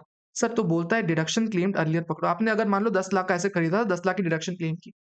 उसपे सर कितना डेप्रिसिएशन मिलता? सर मान लो 4 लाख का डेप्रिसिएशन मिलता, इतना माइनस कर दो, 6 लाख रुपए आपके लिए पीजीबी भी बन जाएगी। और सर जो स्पेसिफाइड नॉन स्पेसिफाइड बिज़नेस है ना, नॉन स्पेसिफाइड बिज़नेस, इसके लिए 6 लाख की कॉस्ट ऑफ एक्विजिशन बन जाती है। यानी सर कभी 8 साल के अंदर ट्रांसफर करोगे ना, तो सर जितना डिडक्शन क्लेम्ड अर्लियर है, माइनस जितना भी डेप्रिसिएशन आप ले सकते थे, वो माइनस करने के बाद जो फिगर आता है ना, उसका आपके हाथ में पीजीबी बन जाता है और बैलेंस सामने वाले के हाथ में कॉस्ट ऑफ एक्विजिशन बन जाता है। Sir 85 DDA. सर कभी भी कोई भी पर्सन सर कोई पर्सन कोई भी ऐसे सर वॉलंटरी रिटायरमेंट स्कीम का पैसा पे कर रहा है, किसी को भी पैसा पे कर रहा है, सर कहता है इक्वल 5 इंस्टॉलमेंट्स में मिलने वाला है। सर एक बार में अगर 10 करोड़ पेमेंट कर दिया, तो 10 करोड़ का डिडक्शन नहीं देंगे हम आपको, 5 इक्वल इंस्टॉलमेंट में 2-2 करोड़ देने वाले हैं। सर कहता है अगर आपने वीआरएस पे किया, 2 साल हो गए थे डिडक्शन लेते हुए और आप आगे चल के किसी और कंपनी में मर्ज हो गए, सर किसी और कंपनी में अमलगमेट हो गए, किसी कंपनी के साथ डीमर्ज कर दिया, प्रोविजन कहता है सर बैलेंस डिडक्शन किसको मिलेगा? सर बैलेंस डिडक्शन मिलने वाला है नई कंपनी को। Sir preliminary expenses very important section. Sir business चालू करने से पहले जो भी खर्चे करते हो उसको प्रीलिमिनरी एक्सपेंसेस बोलते हैं। For example sir feasibility report, business चलेगा या नहीं चलेगा उसकी रिपोर्ट, मार्केट सर्वे हो गया, इंजीनियरिंग सर्विस हो गया, drafting of MOA, sir legal fees हो गया, सर कोई भी पब्लिक इशू एक्सपेंसेस होगा या फिर सर कोई भी other expenses as prescribed by CBDT, ये सब बन जाते हैं हमारे प्रीलिमिनरी एक्सपेंसेस। सर अगर कभी प्रीलिमिनरी एक्सपेंसेस इनकर कर रहे हो तो इसका डिडक्शन कैसे मिलता है? सर कहता है 5 इक्वल इंस्टॉलमेंट्स में मिलेगा। सर इक्वल इंस्टॉलमेंट्स कितनी देखनी है? प्रीलिमिनरी एक्सपेंसेस देखोगे। सर कौन इनकर कर रहा है? सर क्या कंपनी इनकर कर रही है या कोई और इनकर कर रहा है? अगर कोई और इनकर कर रहा है ना, तो जितना भी प्रीलिमिनरी एक्सपेंसेस उसको पकड़ लो या 5% ऑफ कॉस्ट ऑफ प्रोजेक्ट को पकड़ लो। Sir whichever is lower. अब सर कॉस्ट ऑफ प्रोजेक्ट क्या होता है? सर जो न्यू बिज़नेस है, जिसके लिए आप प्रीलिमिनरी एक्सपेंसेस इनकर कर रहे हो ना, उसमें जितने भी फिक्स्ड एसेट्स है ना, उन सबका टोटल पकड़ लोगे, that will B cost of asset उसका 5% और sir actual preliminary expenses whichever is lower. Sir लेकिन अगर आप कंपनी हो, कंपनी केस में क्या करना पड़ता है? सर कहता है क्या कॉस्ट ऑफ प्रोजेक्ट तो पकड़ोगे ही पकड़ोगे, यानी सारे के सारे फिक्स्ड एसेट्स का टोटल। उसके अलावा सर कैपिटल एम्प्लॉयड ही पकड़ लो, कैपिटल एम्प्लॉयड। कैपिटल एम्प्लॉयड क्या होता है? Sir share capital plus sir long term borrowings, जितनी भी लॉन्ग टर्म्स बोरोइंग्स है, सर डिबेंचर्स हो गया, बॉन्ड्स हो गया, डिपॉजिट्स हो गया, सर उसके अलावा कोई बोरोइंग, शेयर कैपिटल। सर क्या रिजर्व सरप्लस लेंगे? रिजर्व सरप्लस नहीं ले लेंगे। सर इसको बोलते हैं सर कैपिटल एम्प्लॉयड। सर याद इनमें से जो हायर वाला है ना, इसको 5% निकालो और sir actual preliminary expenses whichever is lower मान। मैंने फिर से बोला, फिर से क्या बोल रहा हूँ? कैपिटल एम्प्लॉयड या फिर cost of capital whichever is higher, इसका 5%। सर इसको कंपेयर करना एक्चुअल एक्सपेंसेस है, व्हिचएवर इज़ लोअर। सर जो फिगर आ जाता है ना सर, ये मेरा अलाउड प्रीलिमिनरी एक्सपेंसेस होंगे, इसका 1/5 करके मिलने वाला है। फिर कॉस्ट ऑफ प्रोजेक्ट क्या होता है? सर जितना भी आपने फिक्स्ड एसेट लगा रखे हैं बिज़नेस में, कैपिटल एम्प्लॉयड जितनी भी शेयर कैपिटल है ना, plus debentures plus long term borrowings सबको ले लेना है। सर कभी प्रीलिमिनरी एक्सपेंसेस इनकर कर रहे हो, ऑडिट करवाना मैंडेटरी है। उसके अलावा कहता है अगर प्रीलिमिनरी एक्सपेंसेस इनकर किए और आगे चल के आप अमलगमेट हो गए, डीमर्ज हो गए, तो क्या होता है? सर जो रिमेनिंग खर्चा है वो नई कंपनी को मिल जाएगा। तो यहाँ तक दिक्कत है क्या? बहुत ही आराम-आराम से हौले-हौले से चल रहे हैं। सर्टेन डिडक्शन सर कहता है कभी भी अगर आप स्टॉक पे इंश्योरेंस करवाते हो तो क्या डिडक्शन मिलेगा? अजी हाँ, मिल जाएगा। अजी हाँ, मिल जाएगा, क्या बुराई है? मिल जाएगा। फिर कहता है अगर आप हेल्थ इंश्योरेंस पे कर रहे हो अपने एम्प्लॉइज़ का, अरे भैया अपने एम्प्लॉइज़ का इंश्योरेंस नहीं पे कर सकते क्या? अलाउ कर देंगे, पूरा अलाउ कर देंगे। बस शर्त क्या है? कैश में पेमेंट मत करना। आप कैश में पेमेंट मत करना, हम अलाउ कर देंगे। सर कहता है, आप अपने एम्प्लॉइज़ को बोनस देना चाहते हो, क्या बोनस दे सकते हो? जी हाँ सर, दे सकते हैं। यस सर, दे सकते हैं।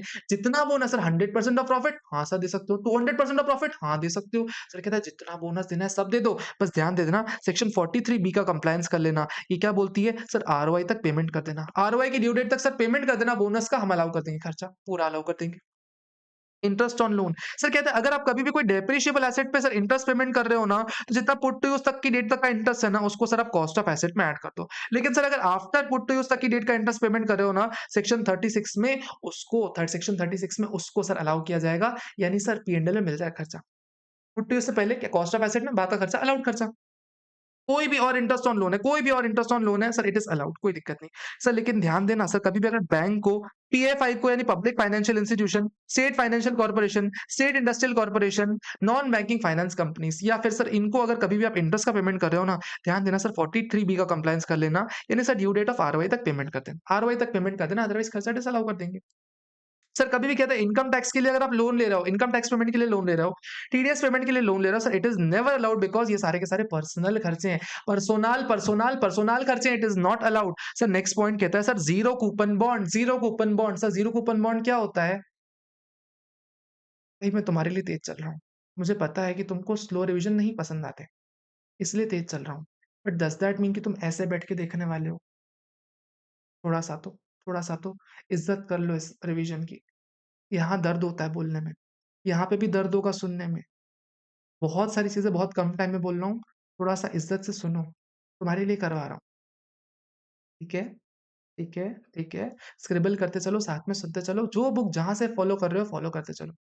कोई नुकसान नहीं, मस्त फ़ायदा ही फ़ायदा है, मज़े ही मज़े हैं। सर कहता है ज़ीरो कूपन बॉन्ड सर कभी भी अगर आप ज़ीरो कूपन बॉन्ड पे डिस्काउंट पे कर रहे हो, sir for example zero coupon bond क्या होता है? सर फेस वैल्यू जिसकी होती है ₹1000 लेकिन सर इसको इश्यू किया जाता है ₹900 पे, सर 1 साल बाद रिडीम हो जाता है ₹1000 पे, 1 साल बाद रिडीम हो जाता है। यानी सर इसमें कोई इंटरेस्ट विंटरेस्ट पे नहीं करना पड़ता, इट्स जस्ट दैट सस्ते में इश्यू करना पड़ता है और जितना फेस वैल्यू उतना पेमेंट करना पड़ जाता है। तो सर इसके जो डिस्काउंट है ना इसका कैसा ट्रीटमेंट होता है? सर कहता है जैसे for example zero coupon bond ₹100 की फेस वैल्यू इश्यू करे ₹70 में, ₹30 का डिस्काउंट है और सर ऐसे कितने ज़ीरो कूपन बॉन्ड है? ऐसे 5000 ज़ीरो कूपन बॉन्ड है, यानी सर ₹1.5 लाख का खर्चा मेरे पास है। सर एग्ज़ाम्पल देखना कहता है अगर 1 अक्टूबर 2024 को अगर मैं इश्यू कर रहा हूँ और रिडीम हो रहे हैं सर कितना? सर 30th सितंबर 2025 को रिडीम हो रहे हैं, यानी सर 12 मंथ्स पे रिडीम हो रहे हैं। तो प्रोविज़न कहता है जितने मंथ्स पे रिडीम हो रहे हैं ना सर उतने मंथ से डिवाइड कर लो। यानी 12,500 पर मंथ का खर्चा है। प्रोविज़न कहता है प्रीवियस से 24-25 में कितने मंथ्स के लिए है ये? प्रीवियस से 24 मंथ्स में 6 मंथ्स के लिए है ना? 6 मंथ्स का कितना होता है? ₹75,000 का खर्चा आपको प्रीवियस से 24-25 मिल जाएगा और बैलेंस 6 मंथ्स कहाँ जाएगा? सर नेक्स्ट ईयर में मिलेगा। एग्ज़ाम्पल देखो नेक्स्ट वाला। सर कहता है अगर मान लो सर 16 अक्टूबर 2024 को इश्यू हो रहा है और सर रिडीम कब हो रहा है? सर रिडीम हो रहा है 15th अक्टूबर 2025 को। यानी सर क्या मैं कह सकता हूँ 1.5 लाख का खर्चा 13 मंथ्स का खर्चा है। क्यों? क्योंकि सर यहाँ पे भी कंप्लीटेड मंथ है अक्टूबर 15 दिन से ज़्यादा कंप्लीटेड मंथ है और वहाँ पे भी कंप्लीटेड मंथ है क्योंकि 15 दिन या उससे ज़्यादा कंप्लीटेड होता है। सर कंप्लीटेड मंथ तो दोनों ही केसेस में हो रहा है। तो 13 महीने के लिए चल रहा है। 13 महीने से डिवाइड करो कितना होता है 11,538 का पर मंथ का खर्चा। यानी प्रीवियस है 24-25 में कितने मंथ्स हैं? 6 मंथ्स होते हैं ना? 6 मंथ्स मल्टीप्लाई करूँगा कितना होता है 69,230 का खर्चा है। और सर प्रीवियस है 24-25 के बाद 25-26 में कितना मिलेगा? सर 7 मंथ्स का खर्चा मिलेगा which will be equal to कितना 80,770 का। अब समझ में आ रहा है क्या?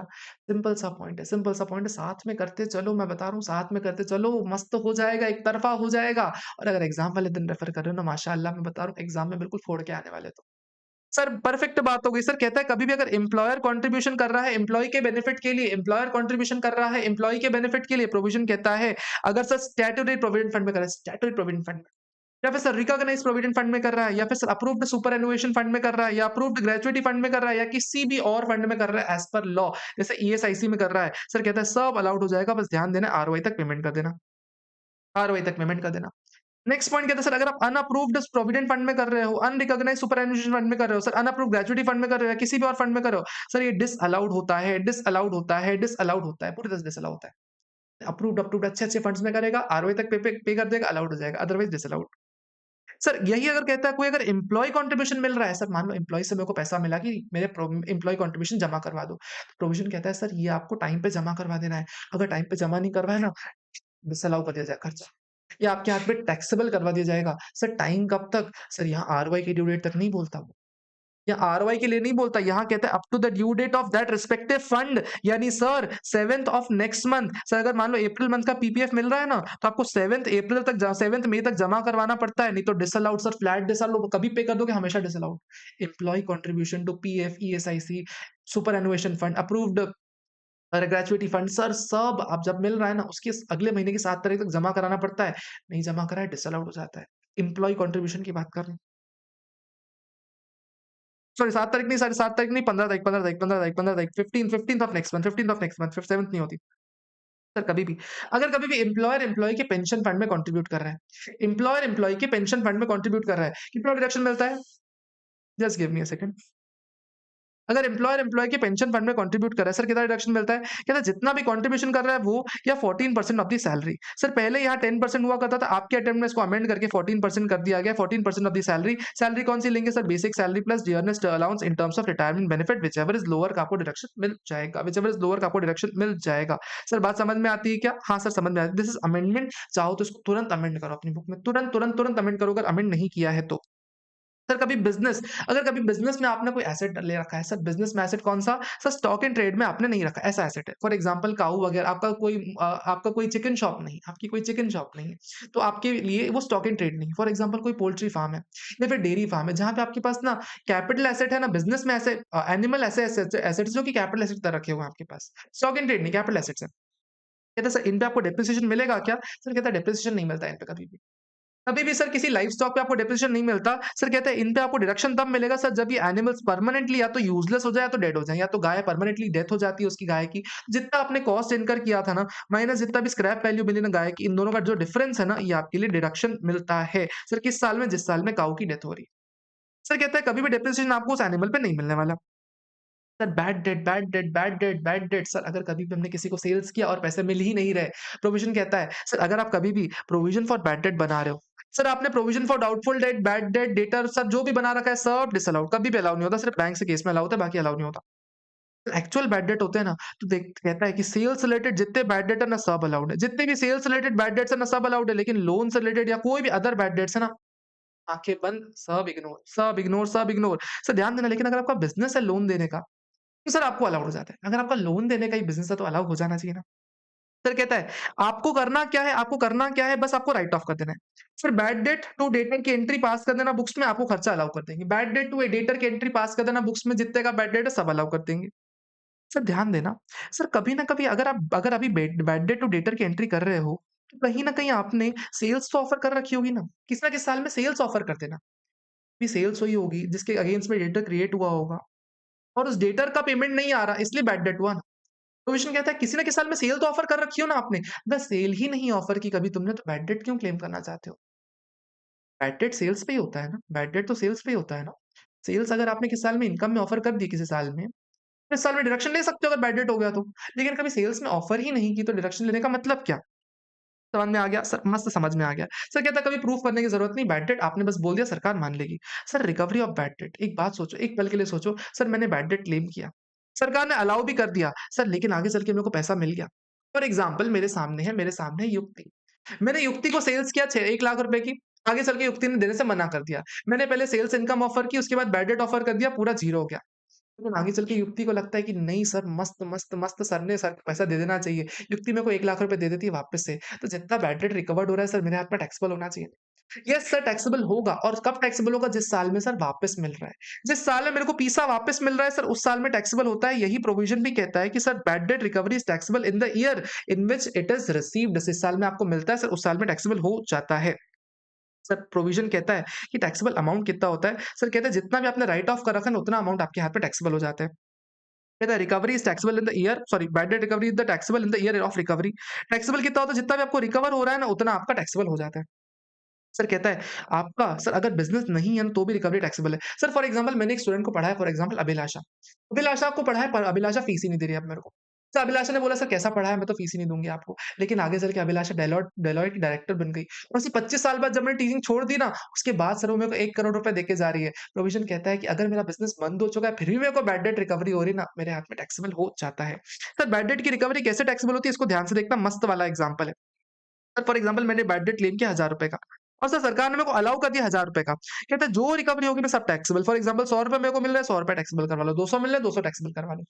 लेकिन सर अगर मेरे को ₹1000 मैं क्लेम कर रहा हूँ और सर मेरे को अलाउ कितने किए गए, 700 अलाउ किए गए, 300 डिसअलाउ किए गए। आगे चल के मेरे को 200 रिकवर हो रहे हैं। तो ना 1000 क्लेम किए, 700 अलाउ किए गए, 200 रिकवर हो रहे हैं। एक बात बताओ, अगर 1000 मेरा बैड डेट मैंने माँगे थे, जिसमें से ₹200 मेरे को रिकवर हो रहा है, यानी एक्चुअल बैड डेट तो ₹800 के ही हुए ना? एक्चुअल बैड डेट तो 800 हो गए। सिर्फ अलाउ कितने किए हैं? 700 ही अलाउ किए ना? यानी ₹100 और अलाउ होने चाहिए। ₹100 और अलाउ हो जाएगा। दूसरा example, sir bad date ₹1000 claim किए मैंने। अलाउ कितने किए? 700 अलाउ किए। रिकवर कितने हो गए? 500। एक बात बताओ, अगर 1000 बैड डेट माँगे थे, 500 रिकवर हो गए, यानी तुम्हारे एक्चुअल बैड डेट कितने? 500 ही हो गए ना? 500 ही बचे ना? अगर 500 के एक्चुअल बैड डेट बचे और तुमको अलाउ कितने कर दिए, 700 अलाउ कर दिए, यानी 200 रुपए क्या तुम रिवर्स करवाओगे, यानी 200 रुपए आप टैक्सेबल करवाओगे। सर इस एग्जांपल को आप बार-बार सुनोगे, एक बार वापस से सुनो, 20-30 सेकंड बैक करके वापस से सुनो। सर कहते हैं अगर पार्टनरशिप फर्म ने बैड डेट क्लेम किया और आगे चल के पार्टनर्स को मिलता है पैसा, फर्म डिसॉल्व हो गई, पार्टनर्स को पैसा मिलता है, that is not taxable. Sir कभी भी फैमिली प्रमोशन एक्सपेंडिचर कर रही कोई कंपनी, ध्यान देना सर इस रिलेटेड भर-भर के क्वेश्चन पूछता है, सर कंपनी ने फैमिली प्लानिंग एक्सपेंडिचर नहीं किया, इंडिविजुअल ने किया। कहता है सर कोई भी फैमिली प्लानिंग एक्सपेंडिचर अगर कोई भी कंपनी कर रही है ना, it is allowed. Sir revenue expenditure 100% allow होता है, कैपिटल एक्सपेंडिचर 5 इक्वल इंस्टॉलमेंट्स में अलाउ होता है। सर ध्यान देना ये प्रोविजन सिर्फ कंपनीज के लिए लगता है, किसी और के लिए नहीं लगता। सर इसका नेचर भी अनअब्सॉर्ब्ड डेप्रिसिएशन की तरह होता है, कभी अमल कमीशन हो गया तो नई कंपनी को सक्सेसर कंपनी को मिल जाएगा। सर सिक्योरिटी ट्रांजैक्शन टैक्स या कमोडिटी ट्रांजैक्शन टैक्स, कभी भी अगर आप शेयर बाइंग सेलिंग करते हो स्टॉक एक्सचेंज से या कमोडिटी बाइंग सेलिंग करते हो सर स्टॉक एक्सचेंज से, तो आपको एक ट्रांजैक्शन का टैक्स देना पड़ता है, ट्रांजैक्शन टैक्स देना पड़ जाता है। उस ट्रांजैक्शन टैक्स का क्या डिडक्शन मिलेगा, अगर आपके पास shares held as stock in trade है, shares held as stock in trade है, तो क्या इस कमोडिटी ट्रांजैक्शन टैक्स का डिडक्शन मिलेगा? राइट आंसर यस सर, मिल जाता है, मिल जाता है। Sir general deduction section number 37 क्या बोलता है? जो खर्चा सेक्शन 30 से लेके 36 में अलाउ नहीं हुआ वो कहाँ अलाउ होगा? सेक्शन नंबर 37 में अलाउ हो जाता है, 37 में अलाउ हो जाता है। 3 शर्तें पूरी होनी चाहिए। पहला कौन-सा? सर खर्चा, सर एक्सक्लूसिवली आपने बिज़नेस के लिए किया हो, एक्सक्लूसिवली बिज़नेस के लिए किया हो, कोई भी सर पर्सनल पर्पज़ का खर्चा नहीं होना चाहिए। सर खर्चा रेवेन्यू नेचर का होना चाहिए, कैपिटल नेचर का नहीं होना चाहिए और सर खर्चा लीगल होना चाहिए। सर इसमें कोई भी रिश्वत, ब्राइबरी ये सब इन्वॉल्व नहीं होना चाहिए। सर पूरा खर्चा अलाउड हो जाएगा। सर कहते हैं कोई परक्विजिट्स है, फ्रीबीज़ है, फ्री सैंपल्स है, डॉक्टर्स को सर सब डिसअलाउड होता है। आप कभी फ्री में डॉक्टर को रिश्वत दे के आ जाओ, it is always disallowed. Sir कौन एक लिस्ट ऑफ एक्सपेंडिचर है देखना। सर कभी भी अगर आप कॉर्पोरेट सोशल रिस्पांसिबिलिटी खर्चा कर रहे हो, section 135 of companies act sir कभी भी 2% आप खर्चा करते हो नेट प्रॉफिट का, इट इज डिसअलाउड। कंपनी का डिडक्शन, इसका डिडक्शन कभी भी इनकम टैक्स में नहीं मिलता। सर लेकिन अगर आप पीएम केयर फंड को डोनेट कर रहे हो ना, तो 80 जी में आपको डिडक्शन मिल जाता है, चैप्टर 6 का डिडक्शन मिल जाता है। बाकी सर पीएनएल में तो खर्चा डिसअलाउड ही होता है। सर कभी भी एम्प्लॉयी को कोई गिफ्ट दे रहे हो, it is allowed. Dividend PNL में डाल रहे हो, अरे डिविडेंड कौन अलाउ करता है यार कभी भी। अगर आप शेयर कैपिटल बढ़ाने के लिए कोई खर्चा बेयर कर रहे हो ना, it is not allowed. Diwali में कोई खर्चा वर्चा कर रहे हो, इट इज अलाउड। कोई सीक्रेट परमिशन दे रहे हो, ब्राइब दे रहे हो, हफ्ता दे रहे हो, सर नॉट अलाउड। सर ये पॉइंट देखना। Sir share issue expenses, sir अगर कोई भी एक्सपेंस बेयर करने से अगर शेयर कैपिटल बढ़ रही है एंड बैंक बैलेंस भी बढ़ रहा है, दोनों ही बढ़ रहे हैं, दोनों बढ़ रहे हैं, सर ध्यान देना दोनों बढ़ रहे हैं, एक्सपेंडिचर डिसअलाउड होता है, डिसअलाउड होता है। Sir for example IPO, IPO में क्या शेयर कैपिटल बढ़ती है? हाँ सर बढ़ती है। बैंक बढ़ता है? हाँ बढ़ता है, तो आईपीओ खर्चा disallowed. FPO further public offer, sir share capital बढ़ती है? हाँ बढ़ती है। बैंक बढ़ता है? हाँ बढ़ता है, खर्चा disallowed. Oh sir right capital, sir share capital बढ़ती है? यस। बैंक बढ़ता है? यस, खर्चा डिसअलाउड। सर देखो इसके अलावा शेयर कैपिटल या बैंक, सर क्या बायबैक में शेयर कैपिटल बढ़ती है? ना जी सर, शेयर कैपिटल नहीं बढ़ती, बैंक भी नहीं बढ़ता, खर्चा अलाउड हो जाता है। सर बोनस इश्यू करने शेयर कैपिटल बढ़ती है? हाँ सर बढ़ती है। क्या बैंक बढ़ता है? नहीं सर नहीं बढ़ता, अलाउड खर्चा। सर उसके अलावा लोन लोन करने से शेयर कैपिटल बढ़ती है? नहीं सर शेयर कैपिटल नहीं बढ़ती, बैंक बढ़ता है। क्या अलाउड खर्चा? सर अलाउड खर्चा है। डिबेंचर शेयर कैपिटल बढ़ती है? नहीं बढ़ती, बैंक बढ़ता है? सर बढ़ता है। क्या अलाउड खर्चा है? हाँ सर अलाउड होता है। यानी सर दोनों बढ़ते हैं तो खर्चा डिसअलाउ हो जाता है, कोई भी एक बढ़ रहा है, कुछ भी फर्क नहीं पड़ रहा, खर्चा अलाउड हो जाता है। सर कभी भी आप सब्सिडरी का लॉस अपनी बुक्स में लेके आ रहे हो, डिसअलाउड होता है। कभी भी डेफर्ड टैक्स आपने बुक कर रखा है, सर डिसअलाउड होता है। सर कभी भी अगर आपको लग रहा है कि आपकी इन्वेस्टमेंट की वैल्यू गिर गई है, तो उसका आपने प्रोविजन बना दिया, सर वो भी डिसअलाउड है। सर कोई अनअसर्टेन लायबिलिटीज, मुझे लग रहा है कि मेरे को अंतरात्मा कह रही है कि मेरे को 1 करोड़ रुपए अगले साल देने पड़ जाएंगे किसी को। अंतरात्मा की बात कौन सुनता है? कोई अनअसर्टेन लायबिलिटीज इनकम टैक्स नहीं मानता। सर कहता है अगर आप कभी भी एडवर्टाइजमेंट खर्चा कर रहे हो किसमें? सर किसी पॉलिटिकल पार्टी के ब्रोशर में, सोवेनियर में, न्यूज़पेपर में या पैम्फलेट में, सर खर्चा डिसअलाउड होता है। लेकिन अगर यही कोई खर्चा कंपनी बेयर कर रही है ना, तो उसको सेक्शन 182 के तहत सर 80 जी में चैप्टर 6 का डिडक्शन मिल जाता है, एक इंडिविजुअल को नहीं मिलता। सर इस पॉइंट को ध्यान से फिर से एक बार देख लो, आराम समझ में आ जाएगा। सर कोई भी कंपनी अगर खर्चा करे ना एडवर्टाइजमेंट का, तो उसको 80 जीजी भी मिलता है, इंडिविजुअल को नहीं मिलता। इंट्रोडक्शन वाले चैप्टर में वापस इसको देख लेंगे। बाकी अगर कोई भी एडवर्टाइजमेंट खर्चा, it is disallowed expenditure. Sir अगर आप फेयर एस्टिमेट्स और रीजनेबल सर्टेनिटी के बेसिस पे कोई खर्चा कर रहे हो ना, आईसीडीएस अलाउ करवा रहा है तो आपको अलाउड खर्चा है। आईसीडीएस यानी income computation disclosure standard. Final का मुद्दा, आपको अगर कोई खर्चा ऐसा दे रखा है, आईसीडीएस अलाउ कर रहा है, देन सर कोई लॉन्ग टर्म प्रोविजन आपने बना रखा है एक्चुअल वैल्यूएशन के बेसिस पे, डिसअलाउड। सर कहता है अगर एक्चुअल ग्रेच्युटी पे कर रहे हो, सर वही अलाउ होने वाली है। अगर आपने कभी लोन लिया हुआ है इनकम टैक्स के लिए, इनकम टैक्स पेमेंट करने के लिए आपने लोन ले रखा है, खर्चा डिसअलाउड। सर लेकिन इनकम टैक्स के लिए लिटिगेशन आप कर रहे हो, सर फॉर एग्जांपल वकील को फीस दे रहे हो कि भाई रिटर्न फाइल कर दो, वकील को फीस पेमेंट कर रहे हो कि टैक्स प्लानिंग सिखा दो, वकील को फीस पेमेंट कर रहे हो या सीए को फीस पेमेंट कर रहे हो कि यार डिपार्टमेंट के पास चले जाओ, असेसमेंट वगैरह करवा लो, इट इज अलाउड। सर अगर कभी आपका कैश एम्बेजल हो गया, कैश चोरी हो गया, तो जिस साल में सर कैश चोरी हुआ है, डिस्कवरी हुई है, उस साल में आपको, जिस साल में डिस्कवरी उस साल में अलाउड हो जाता है। कहता है, अगर कभी भी एक्जिस्टिंग प्रोजेक्ट नहीं है और वो प्रोजेक्ट अबैंडन्ड हो गया, फॉर एग्जांपल मेरा शूज़ का काम है, मेरे को लग रहा है कि मुझे कपड़े का काम चालू करना है। जितना भी खर्चा मैं कपड़े के बिज़नेस पे करूँगा, अगर वो बिज़नेस मटेरियलाइज़ नहीं होता या वो बिज़नेस नहीं चालू हो पाता, तो जितना भी खर्चा है वो डिसअलाउड हो जाएगा, पूरा-पूरा डिसअलाउ हो जाएगा। मेरे जूते के बिज़नेस के ऊपर खर्चा क्यों चढ़ेगा वैसे भी कपड़े के बिज़नेस का खर्चा। कपड़े का बिज़नेस चालू होगा, तो उसको प्रिलिमिनरी एक्सपेंसेस मान के वहाँ ले लेंगे। लेकिन अगर जूते का बिज़नेस पे लेना चाहते हो, नहीं मिलने वाला। सर कहता है अगर आप कोई अबैंडन्ड फ़िल्म है, सर जैसे फॉर एग्ज़ाम्पल कंगना की मूवी है, कंगना अगर कोई मूवी बनाती है मेरी कल्पना करके, कल्पना चावला के ऊपर और ये मूवी कभी आती ही नहीं टीवी में, कभी टीवी में आ ही नहीं पाती या थिएटर में आ ही नहीं पाती। प्रोविज़न कहता है दिस इज़ अलाउड खर्चा। कहता है कोई प्रायर पीरियड एक्सपेंडिचर आपको डालना है अलाउड है। सर डायरेक्टर को रेम्यूनरेशन दे रहे हो ज़्यादा रेम्यूनरेशन दे रहे हो, उनकी जो लिमिट है ना सेक्शन 197 में कंपनीज़ एक्ट के 197 में लिमिट दे रखी है कितनी देनी होती है, कितनी रेम्यूनरेशन देनी होती है। अगर आप इससे ज़्यादा दे रहे हो it is disallowed. Sir compounding fees, sir ज़मानत की जो फीस रहती है इट इज़ ऑलवेज़ डिसअलाउड। अगर आप किसी की ज़मानत करवाने में कोई खर्चा कर रहे हो, सर जेल से छुड़ाने के लिए ज़मानत पे कर रहे हो, it is disallowed expenditure. Sir अगर किसी कंसल्टेंट को पेमेंट कर रहे हो फॉर न्यू बिज़नेस के लिए तो सर डिसअलाउड है। सर कभी भी अगर कमीशन कोई डायग्नोस्टिक सेंटर्स दे रहा है, डायग्नोसिस सेंटर अगर डॉक्टर्स को कमीशन का पेमेंट दे रहा है, sir it is disallowed. Sir tax on non monetary perquisite sir disallowed होता है। सर उसके अलावा कोई स्पॉन्सरशिप फीस पे कर रहे हैं, नॉन कॉम्पिटिशन फीस कर रहे हैं, ब्रांच इनॉग्रेशन फीस पे कर रहे हैं, सर ग्लो साइन बोर्ड्स हैं, आईएसडी सर्टिफिकेशन है, सब अलाउड है। सर अगर कोई मैं बिल रिकॉर्ड करना भूल गया, अब अलाउ हो जाएगा क्या? हाँ सर, अलाउ हो जाएगा। सर कभी भी अगर मैं टैक्स पे कर रहा हूँ, इंटरेस्ट पेमेंट कर रहा हूँ, पेनल्टी पे कर रहा हूँ, इसके बारे में देखना पड़ेगा। क्या सर इनकम टैक्स पे कर रहा हूँ, इनकम टैक्स का इंटरेस्ट है, पेनल्टी है, टैक्सेस है, लेट फीस है, ऑलवेज डिसअलाउड। इनकम टैक्स से रिलेटेड कोई भी खर्चा अलाउ नहीं होता, कोई भी खर्चा नहीं अलाउ होता। सर कोई भी और टैक्स है, फॉर एग्जांपल जीएसटी है, कस्टम है, पेमा है, पेमा में इंटरेस्ट पे कर रहा हूँ, अलाउड हो जाएगा, टैक्स पे कर रहा हूँ, अलाउड हो जाएगा, लेट फीस पे कर रहा हूँ, अलाउड हो जाएगा, पेनल्टी पे कर रहा हूँ, पेनल्टी अलाउ नहीं होती, पेनल्टी कभी अलाउ नहीं होती। सर कहता है अगर लेट फीस टीडीएस पे करो इट इज अलाउड लेकिन डिबेटेबल टॉपिक। सर अगर कभी भी ब्रीच फॉर लॉ है या ब्रीच फॉर कॉन्ट्रैक्ट है इसमें डाउट रहता है। फॉर एग्जाम्पल अगर मैंने कंस्ट्रक्शन करवाया, कोई कंस्ट्रक्शन साइट बना रहा हूँ, कंस्ट्रक्शन साइट बनाने में डिले कर दिया मैंने, तो मेरे को अगर आपको कोई पेनल्टी देनी पड़ी, this is breach of contract. Sir ये breach of contract is allowed expenditure. लेकिन अगर मैंने कोई लेबर लॉ कंप्लाई नहीं किया, मैंने कानून का उल्लंघन कर दिया ना, प्रोविजन कहता है it is not allowed, it is not allowed. Sir कहता है आप किसी भी पर्सन को डोनेशन कर रहे हो, donation is always a personal expenditure, it is always disallowed. Amount not deductible. Sir 2 बड़ी-बड़ी बातें, 2 बड़ी-बड़ी बातें क्या बोलता है? अगर आपको किसी एक्सपेंस पे टीडीएस काटना था but not deducted in previous year और सर डिपॉज़िट करवाना चाहिए था लेकिन आपने सर आरओआई तक डिपॉज़िट नहीं करवाया, तो रेसिडेंट के केस में सर 30% खर्चा डिसअलाउ हो जाता है और नॉन रेसिडेंट के केस में सर 100% खर्चा डिसअलाउ हो जाता है। टीडीएस काटना चाहिए था, आपने प्रीवियस ईयर में नहीं काटा या काटा लेकिन आरओआई तक पे नहीं करवाया, सर दोनों में से कोई भी कंडीशन आपने फुलफिल नहीं की ना, आपका रेसिडेंट केस में 30% खर्चा डिसअलाउ हो जाता है और सर नॉन रेसिडेंट केस में 100% डिसअलाउ हो जाता है।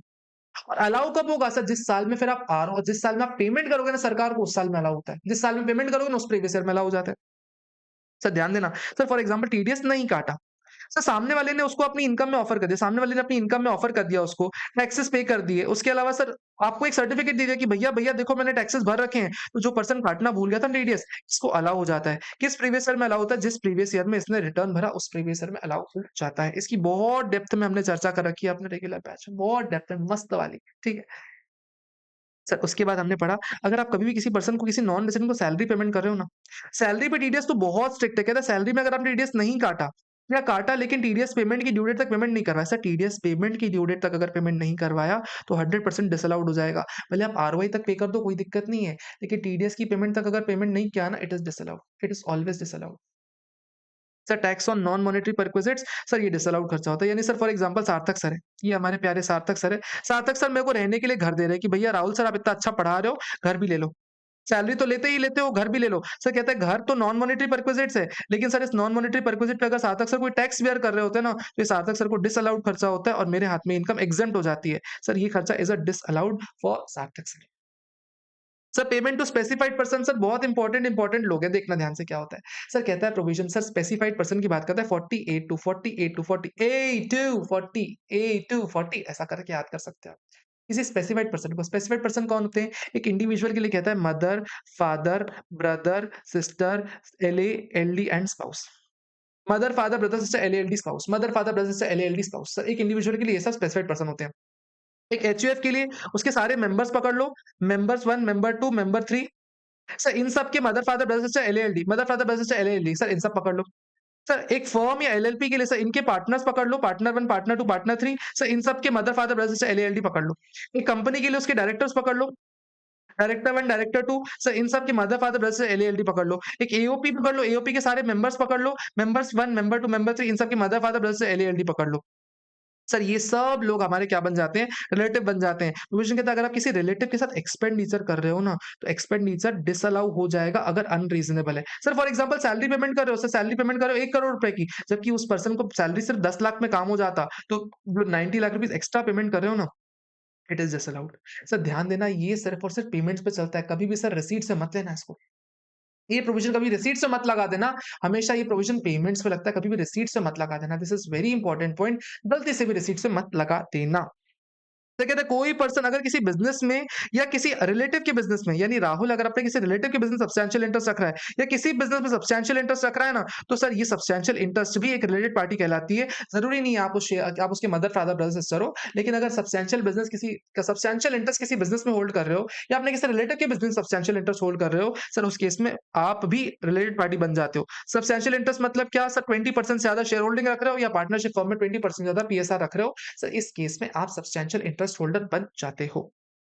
40A3 क्या बोलता है? सर अगर आप कोई भी खर्चा सिंगल पर्सन को सिंगल डे में सर एक्सीडिंग 10,000 रुपीज़ सर कैसे कर रहे हो? Sir otherwise than account payee cheque, demand draft, electronic clearing system तो खर्चा हो जाता है अपना डिसअलाउड खर्चा इज़ डिसअलाउड खर्चा इज़ डिसअलाउड सर समझ में आ गया? यस सर समझ में आ गया। सर ध्यान देना, सर अगर मैंने पिछले किसी साल में खर्चा अक्रूवल बेसिस पे बुक कर लिया, प्रीवियस ईयर 22-23 की बात है, तो खर्चा अक्रूवल बेसिस पे बुक कर लिया। एक्रूवल बेसिस से बुक कर लिया। प्रोविज़न कहता है सर लेकिन इस साल में आगे चल के अगर मैं उसको कैश में पेमेंट कर देता हूँ, मान लो 50,000 का खर्चा था। इस साल में कैश पेमेंट कर दिया मैंने। सरकार कहती है सर आपके हाथ में इसको टी इंटू पीजीबी बना देंगे, इसको टैक्सेबल करवा देंगे आपके हाथ में। क्यों? भाई लास्ट ईयर खर्चा अलाउ किया तुमको, इस साल में तुम कैश पेमेंट करके तौहीन कर रहे हो मेरी, खर्चा डिसअलाउड कर दिया जाएगा या यूँ बोलूँ इस बार में इनकम बना दिया जाएगा। सर कभी अगर ट्रांसपोर्टर का पेमेंट कर रहे हो ट्रांसपोर्टर को तो जो 10,000 की लिमिट है ना, ये 30,000 की लिमिट बन जाती है, 35,000 की लिमिट बन जाती है। सर प्लस कहता है कुछ केसेस में ना 40A3 यानी ये कैश पेमेंट वाला रूल नहीं लगता। यानी आप 10,000 के ऊपर भी कैश में पेमेंट कर सकते हो। कौन-कौन सा? सर अगर कभी भी अगर आप अकाउंट पे चेक से पेमेंट कर रहे हो, demand draft, electronic clearing system, NEFT, RTGS, IMPS, debit card, credit card, UPI, भीम इन सब से पेमेंट कर रहे हो ना तो 10,000 से ऊपर भी पेमेंट कर सकते हो आप।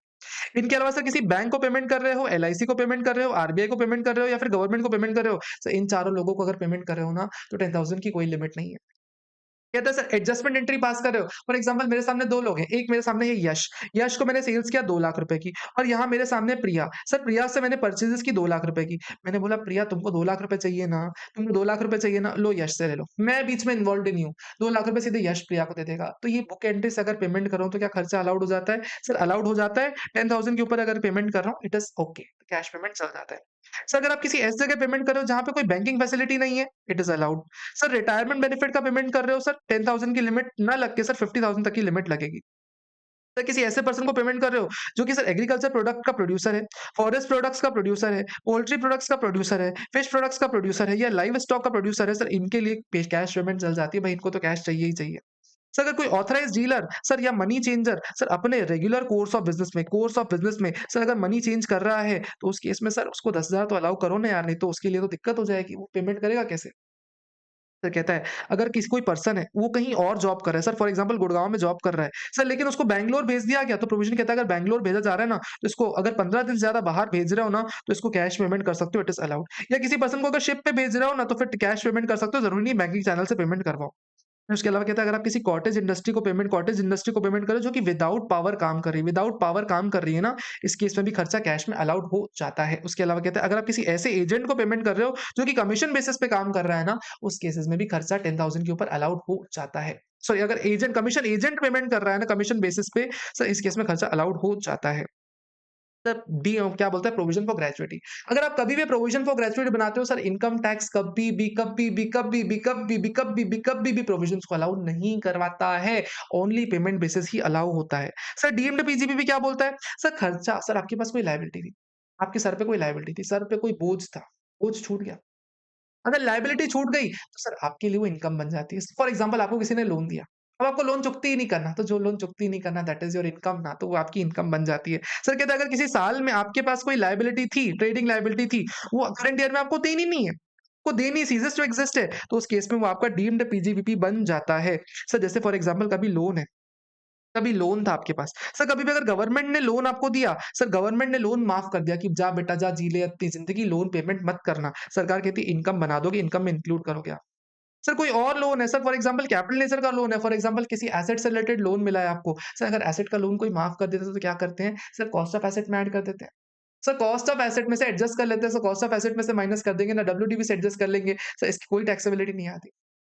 सर अगर कोई वर्किंग कैपिटल लोन है और सर माफ़ कर दिया गया, फॉर एग्जांपल 10 लाख का लोन था, 2 लाख का ब्याज था, सर पूरा 12 लाख रुपीज़ माफ़ कर दिया गया। कहा जा बेटा जा जी ले अपनी ज़िंदगी माफ़ कर दिया। प्रोविज़न कहता है जो प्रिंसिपल पोर कंपोनेंट माफ़ किया गया ना दैट इज़ टैक्सेबल। जो प्रिंसिपल कंपोनेंट माफ किया गया ना दैट इज टैक्सेबल, लेकिन जो इंटरेस्ट कंपोनेंट है ना this is not taxable. Why sir, why not taxable? Sir 2 lakh रुपए माफ हुआ ना मेरा, लेकिन यार एक बात बताओ, हमने 43 बी में पढ़ना है कि ये खर्चा तो वैसे ही डिसअलाउड हो गया होगा ना 43 बी में। अगर आप किसी बैंक को इंटरेस्ट पेमेंट नहीं करते आरओआई की ड्यू डेट तक, तो वैसे ही डिसअलाउड हो गया होगा ना। जब खर्चा अलाउ ही नहीं हुआ तो वापस टैक्सेबल करवाने का सेंस क्या बनाता है? जब खर्चे का भी डिडक्शन लिया ही नहीं, कोई लायबिलिटी बनी ही नहीं हमारी, तो इसको डिसअलाउ करने का मतलब क्या निकलता है? सिंपल सी बात है ना। सिंपल सी बात है, तो ये टैक्सेबल नहीं होगा। सर अगर कोई टाइम बार्ड लायबिलिटी है, मैंने किसी को परचेज़ेज़ की, 6 साल हो गए पैसे माँग ही नहीं रहा मेरे से, टाइम बार्ड हो गई, मैं राइट ऑफ कर सकता हूँ उसको, सर मेरे हाथ में डीम्ड पीजीपी बना दिया जाएगा। सर मैंने किसी से परचेज़ेज़ की, वो पर्सन देश छोड़ के भाग गया, मेरे को पेमेंट करना ही नहीं है, मैंने यूनिलैटरली अपने विदाउट कंसेंट के राइट ऑफ कर दिया, सरकार कहती है पैसा दो, पैसा दो, पैसा दो। 43 बी सर कुछ खर्चे सिर्फ पेमेंट बेसिस पे अलाउ होते हैं। कुछ खर्चे सिर्फ पेमेंट बेसिस पे अलाउ होते हैं। सर कहता है कुछ ऐसे खर्चे सेक्शन 43 बी से लेके 43 बी में ए से लेके जी तक के खर्चे हैं। ये खर्चे ना आप आरओआई की यूनिट तक पेमेंट कर देना। प्रीवियस ईयर का खर्चा है, आरओआई की यूनिट तक पेमेंट कर देना, हम प्रीवियस ईयर में ही अलाउ कर देंगे। नहीं तो सर अगर बाद में पेमेंट करोगे ना, तो जिस साल में पे करोगे उस साल में अलाउ करेंगे। जिस साल पे करोगे उस साल में अलाउ करेंगे। कौन-कौन से खर्चे हैं? सर कोई भी टैक्स है, कोई भी ड्यूटी है, कोई भी सेस है, सर इन सब का पेमेंट आप आरओआई तक कर देना अलाउ कर देंगे। म्युनिसिपल टैक्सेस हो, जीएसटी पेबल हो, ये सब तभी अलाउ होंगे जब आरओआई तक पेमेंट कर दे रहे हो। सर कभी भी अगर एम्प्लॉयर्स कंट्रीब्यूशन है एसपीएफ का, स्टैट्यूटरी प्रोविडेंट फंड है, सर रिकॉग्नाइज्ड प्रोविडेंट फंड है, सर अप्रूव्ड ग्रेच्युइटी फंड है, सर अप्रूव्ड सुपरएन्युएशन फंड है, न्यू पेंशन फंड है, सर एज़ पर लॉ अगर एम्प्लॉयर कंट्रीब्यूट कर रहा है ना, तो आरओआई तक पे करना पड़ेगा। ऊपर पढ़ा था ना हमने, पढ़ा तो था ही। सर अगर कभी भी बोनस का पेमेंट कर रहे हो या कमीशन का पेमेंट कर रहे हो, किसको? सर एम्प्लॉइज़ को। सर कहता है हम खर्चा अलाउ कर देंगे लेकिन आरओआई तक पे कर देना, नहीं तो नहीं अलाउ करने वाले। अगर आप किसी बैंक को, सर पब्लिक फाइनेंशियल इंस्टीट्यूशन को, स्टेट फाइनेंशियल कॉर्पोरेशन को या फिर स्टेट इंडस्ट्रियल इन्वेस्टमेंट कॉर्पोरेशन को या शेड्यूल्ड बैंक को या कोऑपरेटिव बैंक को, सर कभी भी अगर आप इंटरेस्ट का पेमेंट कर रहे हो, तो आरओआई तक पे कर देना, तो ही हम अलाउ करेंगे या फिर सर एनबीएफसी भी यहाँ कवर्ड है, अगर एनबीएफसी को पेमेंट कर रहे हो तो आरओआई तक पेमेंट कर देना, अदरवाइज़ डिसअलाउ कर देंगे। सर कहता है अगर लीव एनकैशमेंट है, लीव सैलरी दे रहे हो एम्प्लॉयी को, आरओआई तक पेमेंट कर देना। रेलवे को पेमेंट करो, रेलवे के एसेट्स यूज़ करने के लिए सर आरओआई तक पेमेंट कर देना तभी अलाउ करेंगे। सर उसके अलावा कहता है अगर आपने आरओआई तक पेमेंट कर दिया तो प्रीवियस ईयर में अलाउ हो जाएगा। प्रीवियस ईयर 24-25 का खर्चा आरओआई तक पेमेंट कर दिया ना, तो प्रीवियस ईयर 24-25 में अलाउ करेंगे। लेकिन अगर आरओआई के बाद पेमेंट किया ना, तो जिस प्रीवियस ईयर में पे कर रहे हो, फॉर एग्जांपल 1 दिसंबर 2025 को पेमेंट कर रहे हैं, तो प्रीवियस ईयर 25-26 लग गया ना, तो प्रीवियस ईयर 25-26 में अलाउ करेंगे। उसके अलावा सेक्शन 43 बी एच क्या बोलता है? ये बोलता है सर अगर आप किसी माइक्रो या स्मॉल एंटरप्राइजेस को पेमेंट कर रहे हो, तो यहाँ पे आपको आरओआई तक पेमेंट नहीं करना। सर आपको पेमेंट करना है जो भी सर एमएसएमई एक्ट का सेक्शन 15 बोल दे उस टाइम लिमिट तक पेमेंट कर देना है। सेक्शन 15 क्या बात करता है? बोलता है सर क्या आप दोनों के बीच में एग्रीमेंट है या एग्रीमेंट नहीं है? अगर एग्रीमेंट नहीं है दोनों के बीच में तो 15 दिन के अंदर पेमेंट कर देना, 15 दिन के अंदर पेमेंट कर देना। लेकिन अगर एग्रीमेंट है, तो एग्रीमेंट की डेट पकड़ लो। लेकिन ध्यान देना सर एग्रीमेंट अगर बहुत ज़्यादा लंबे टाइम की बात करता है ना, तो आप मैक्सिमम सर कितना 45 डेज़ लेने वाले हो। यानी 45 डेज़ या फिर as per agreement whichever is earlier आपको पेमेंट कर देना है। अगर एग्रीमेंट में कुछ भी नहीं है तो सर 15 दिन के अंदर पेमेंट कर देना है। सर बात समझ में आ गई? एक एग्जांपल देखना। सर कहता है अगर गुड्स परचेज़ किए मैंने 5 मार्च को माइक्रो एंटरप्राइजेज़ से और एग्रीमेंट है 40 दिन में। क्या एग्रीमेंट सर है? यस सर है। एग्रीमेंट 40 दिन का है। सर क्या कितने दिन में पेमेंट कर देना है? 40 दिन में कर देना है। सर अगर मैंने पेमेंट किया कब 10 अप्रैल को, तो प्रीवियस से 24-25 में अलाउ हो जाएगा। लेकिन अगर मैं 20 अप्रैल को पेमेंट कर रहा हूँ, देखना 20 अप्रैल को पेमेंट कर रहा हूँ, भले सर मैंने 45 डेज़ के अंदर पेमेंट कर दिया है ना, लेकिन सर एग्रीमेंट तो 40 का था। अगर 40 डेज़ में पेमेंट नहीं किया और उसके बाद पेमेंट कर रहा हूँ ना, तो भले आरओआई से पहले ही क्यों ना भर दूँ, मेरे को प्रीवियस से 25-26 में ही मिलने वाला है। बात समझ में आ गई? यस सर, मस्त समझ में आ गया। एक बात बताओ सर, अगर मेरे को लोन मिला, एक बात बताओ, मेरे को एक लोन मिला, लोन कितना था? 10 लाख रुपए का मैंने लोन ले रखा था, उसपे इंटरेस्ट पेबल कितना था? 2 लाख रुपए का। सर इंटरेस्ट अगर मैं आरओआई तक पे नहीं करूँगा, डिसअलाउड जाता है। मेरे साथ क्या हुआ सर, ये 10 लाख रुपए का, ये जो 2 लाख रुपए का इंटरेस्ट है ना, इसको नया लोन बना दिया गया, न्यू लोन बना दिया गया। लोगों ने बोला कि यार देखो, अब तुम्हारे मेरे पास 10 लाख का लोन है और 2 लाख का नया लोन है, 2 लोन है। प्रोविज़न कहता है 2 लाख का नया लोन है, 2 लाख का नया लोन है। सर ये क्या लोन में कन्वर्ट हो गया? पहले का आउटस्टैंडिंग इंटरेस्ट लोन में कन्वर्ट हो गया। क्या इसको मैं पेमेंट मानूँगा? सरकार कहती है ना बाबा ना, दिस इज़ नॉट पेमेंट। उसके अलावा सर कहता है मेरे को इंटरेस्ट पेमेंट करना था, मैंने इंटरेस्ट पेमेंट नहीं किया, लेकिन सर बैंक गारंटी फर्निश कर दिया। उस पर्सन को बैंक गारंटी फर्निश कर दिया। प्रोविज़न कहता है bank guarantee does not amount to payment, उसको पेमेंट नहीं मानने वाले आप। फॉरेन एसेट्स की क्या बात करता है सर? अगर आप कभी फॉरेन एसेट्स खरीदते हो, तो जो भी सर गेन और लॉस होता है ऑन फॉरेन एक्सचेंज गेन और लॉस, वो सारा का सारा ब्लॉक में एडजस्ट हो जाता है। सर 44 AA क्या बोलता है sir? Compulsory maintenance of books of accounts. अगर अगर सर आप स्पेसिफाइड प्रोफेशन में फॉलो करते हो, स्पेसिफाइड प्रोफेशन क्या होता है समझिए। कोई लॉयर हो, आर्किटेक्ट हो, अकाउंटेंट हो, अकाउंटेंट इंक्लूड चार्टर्ड अकाउंटेंट, ठीक है? Engineer, company secretary, interior decorator, medical, technical consultant, film artist, IT professional. Sir ये बड़े-बड़े नाम है, थोड़े बहुत याद रखने पड़ेंगे आपको। अगर आप स्पेसिफाइड प्रोफेशन हो ना, एंड सर कहता है सर प्रीसीडिंग फाइनेंशियल ईयर 24-25 से पहले प्रीसीडिंग फाइनेंशियल ईयर में सर प्रीवियस ईयर कितना 23-24, 22-23 एंड 21-22 सर इन तीनों सालों में सर जो आपकी ग्रॉस रिसीट्स है ना, ये सर ग्रेटर देन 1.5 लाख होनी चाहिए ऑल 3 इयर्स में।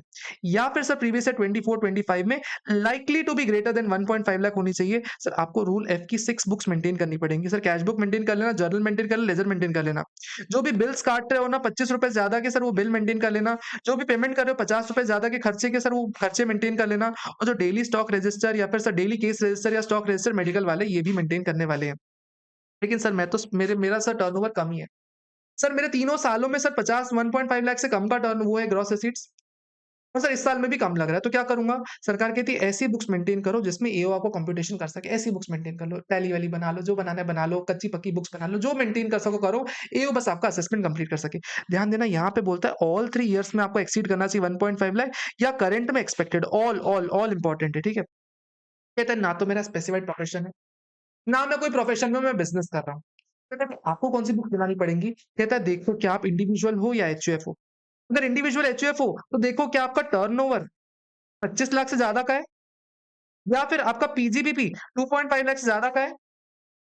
किसी भी 3 साल में, यानी सर प्रीवियस ईयर 23-24 में, 22-23 में या 21-22 में, सर इन तीनों सालों में या तो टर्नओवर 25 लाख ज़्यादा या तो पीजीबी 25 लाख से ज़्यादा, कोई भी ज़्यादा हो गया ना, आपको ऐसी बुक्स मेंटेन करनी पड़ेगी कि एओ आपका असेसमेंट कर सके।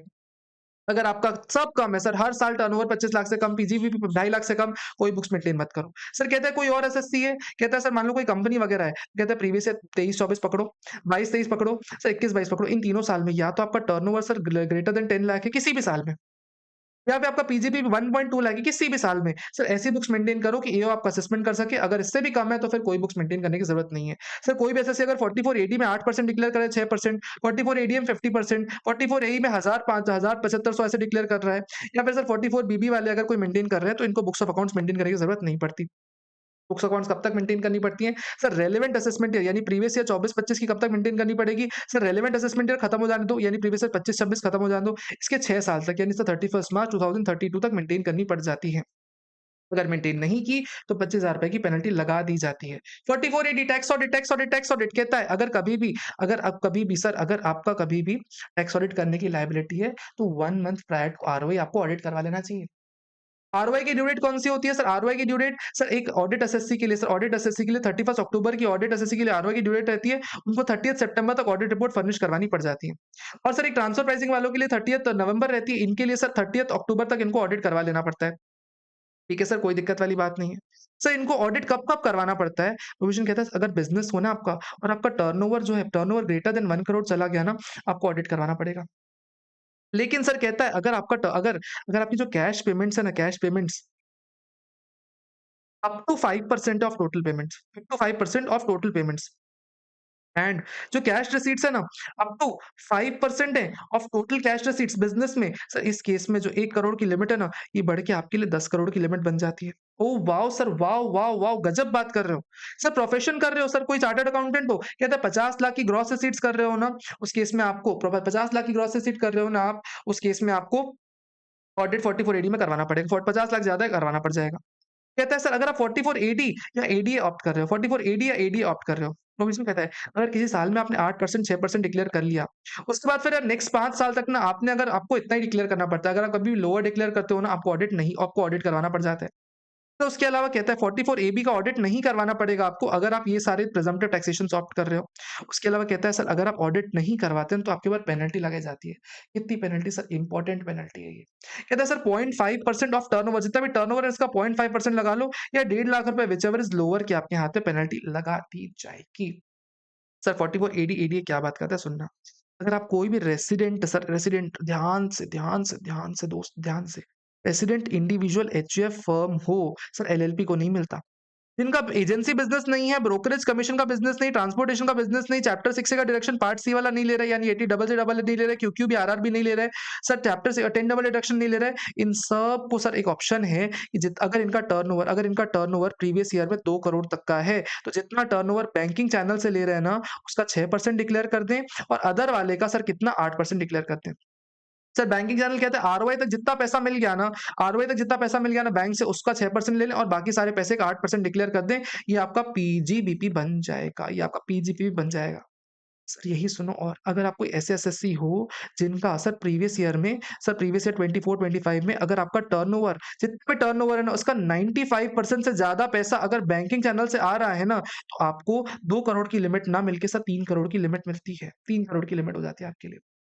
सर कहता है एक बार 44 एडी आप ऑप्ट करते हो ना तो आपको नेक्स्ट 5 इयर्स के लिए मैंडेटरी 44 एडी ऑप्ट करना ही करना पड़ता है। मैंडेटरी अगर सर किसी भी एक साल में अगर आप ऑप्ट आउट करते हो यानी सर लोअर डिक्लेयर कर रहे हो तो आपको नेक्स्ट 5 इयर्स के लिए मैंडेटरी ऑडिट करवाना पड़ जाता है। मैंडेटरी ऑडिट करवाना पड़ जाता है। उसके अलावा कहता है अगर आप कोई रेसिडेंट इंडिविजुअल हो सर एचयूएफ हो फर्म हो एलएलपी को नहीं मिलेगा। स्पेसिफाइड प्रोफेशन में जो 44 डबल ए का स्पेसिफाइड प्रोफेशन है ना, तो उस केस में कहता है जितना भी आपकी ग्रॉस रिसीट्स मिल रही है ना, उस ग्रॉस रिसीट्स का सर 50% आप एक पीजीपीपी डिक्लेयर कर दो। जितना भी रिसीट्स मिल रहा है उसका 50 लाख। सर आपकी लिमिट कितनी है सर 50 लाख का अगर ग्रॉस रिसीट्स है ना, तो जितनी भी ग्रॉस रिसीट है उसका 50% आप डिक्लेयर कर दो। प्रोविजन कहता है अगर आप कोई स्पेसिफाइड प्रोफेशन में हो, सर आपका 95% से ज़्यादा ग्रॉस रिसीट्स ना बैंकिंग चैनल से आ रही है, तो आपके लिए ना सर 50 लाख की लिमिट ना लगा के 75 लाख की लिमिट लगा देंगे और इसमें आप 50% डिक्लेयर कर दो, हम आपका प्रोविजन कंप्लाइंट मानेंगे। बड़ी बात तो ये है कि अगर कभी भी आप 1 साल ऑप्ट कर रहे हो, तो 5 साल के लिए सर इसमें कोई चोंचलेबाज़ी नहीं है 44 एडीए में। अगर आप 1 साल भी ऑप्ट कर रहे हो, तो आप चाहो तो अगले साल ऑप्ट करो, ना करो। सर कॉमन पॉइंट्स कभी भी आपको सेक्शन 30 से लेके 40 बी तक का कोई डिडक्शन नहीं मिलने वाला। यानी सर क्या अनअब्सॉर्ब्ड डेप्रिसिएशन मिलेगा? ना सर नहीं मिलने वाला। क्या डेप्रिसिएशन का डिडक्शन मिलेगा? क्या नहीं मिलने वाला। सर पार्टनरशिप फर्म अगर पार्टनर को इंटरेस्ट रेम्युनरेशन देने के अलाउड होगा? सर इस सेक्शन में अलाउड नहीं होता। 44 एडी एडीए में नहीं अलाउ होता, ध्यान देना इस चीज़ का। सर क्या लॉसेस का सेट ऑफ मिलेगा सर? कोई अगर बिज़नेस लॉस है, यस सर वो मिल जाएगा। वो बिज़नेस लॉस मिल जाएगा, बाकी unabsorbed depreciation, partnership firm interest remuneration कुछ नहीं मिलता। सर अगर 44 एडी ऑप्ट कर रहे हो तो उस केस में आपको बुक्स ऑफ अकाउंट्स मेंटेन नहीं करनी पड़ती। इसके केस में सिर्फ एक एडवांस टैक्स की इंस्टॉलमेंट जाती है 15 मार्च वाली। आरओई आपको 31 जुलाई तक पे करना पड़ता है। प्रिजम्प्टिव टैक्सेशन ट्रांसपोर्टर्स के लिए। सर अगर आप कोई ट्रांसपोर्टर जिन जो प्लाइंग, हायरिंग, लीजिंग या वो गुड्स कैरी से कर रहे हो, तो आपकी पीजीबीपी कैसे मान लेंगे समझना। प्रोविजन कहता है अगर आप कोई हेवी व्हीकल होल्ड कर रहे हो, सर 12 टन या उससे ज़्यादा का 12 टन या उससे ज़्यादा का, तो सर उस केस में क्या करेंगे? ₹1000 पर टन, पर मंथ, पर व्हीकल। सर ₹1000 पर टन, पर मंथ, पर व्हीकल लेंगे और बाकी केसेस में अगर छोटा व्हीकल है, सर 12 टन से छोटा है, तो कहते हैं ₹7500 पर मंथ, पर व्हीकल। पर मंथ, पर व्हीकल। यहाँ पे क्या 1000 पर टन, पर मंथ, पर व्हीकल। ₹1000 यहाँ पे ₹7500 पर मंथ, पर व्हीकल। ठीक है? ये ₹1000 पर टन है, नंबर ऑफ टन से यहाँ मल्टीप्लाई करना पड़ेगा। यहाँ ₹7500 पर व्हीकल है। That's it.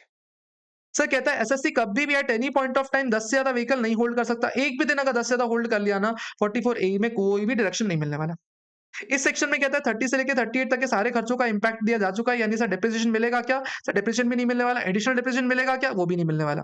सर उसके अलावा क्या अनअब्सॉर्ब्ड डेप्रिसिएशन का सेट ऑफ मिलेगा? वो भी नहीं मिलने वाला। क्या लॉसेस अगर कोई बिजनेस लॉसेस है क्या सेट ऑफ कर सकते हो? यस सर कर सकते हो। सर क्या पार्टनरशिप फर्म अगर ये कोई सेक्शन क्लेम कर रही है तो क्या इसको 40 बी का इंटरेस्ट रेम्युनरेशन मिलेगा? हाँ सर वो मिल जाएगा। सर ध्यान देना इन सेक्शंस में ना ब्लॉक आपका कम होता रहेगा। सर भले डेप्रिसिएशन क्लेम करो या ना करो आपका ब्लॉक रिड्यूस होता रहेगा नोशनल डेप्रिसिएशन से।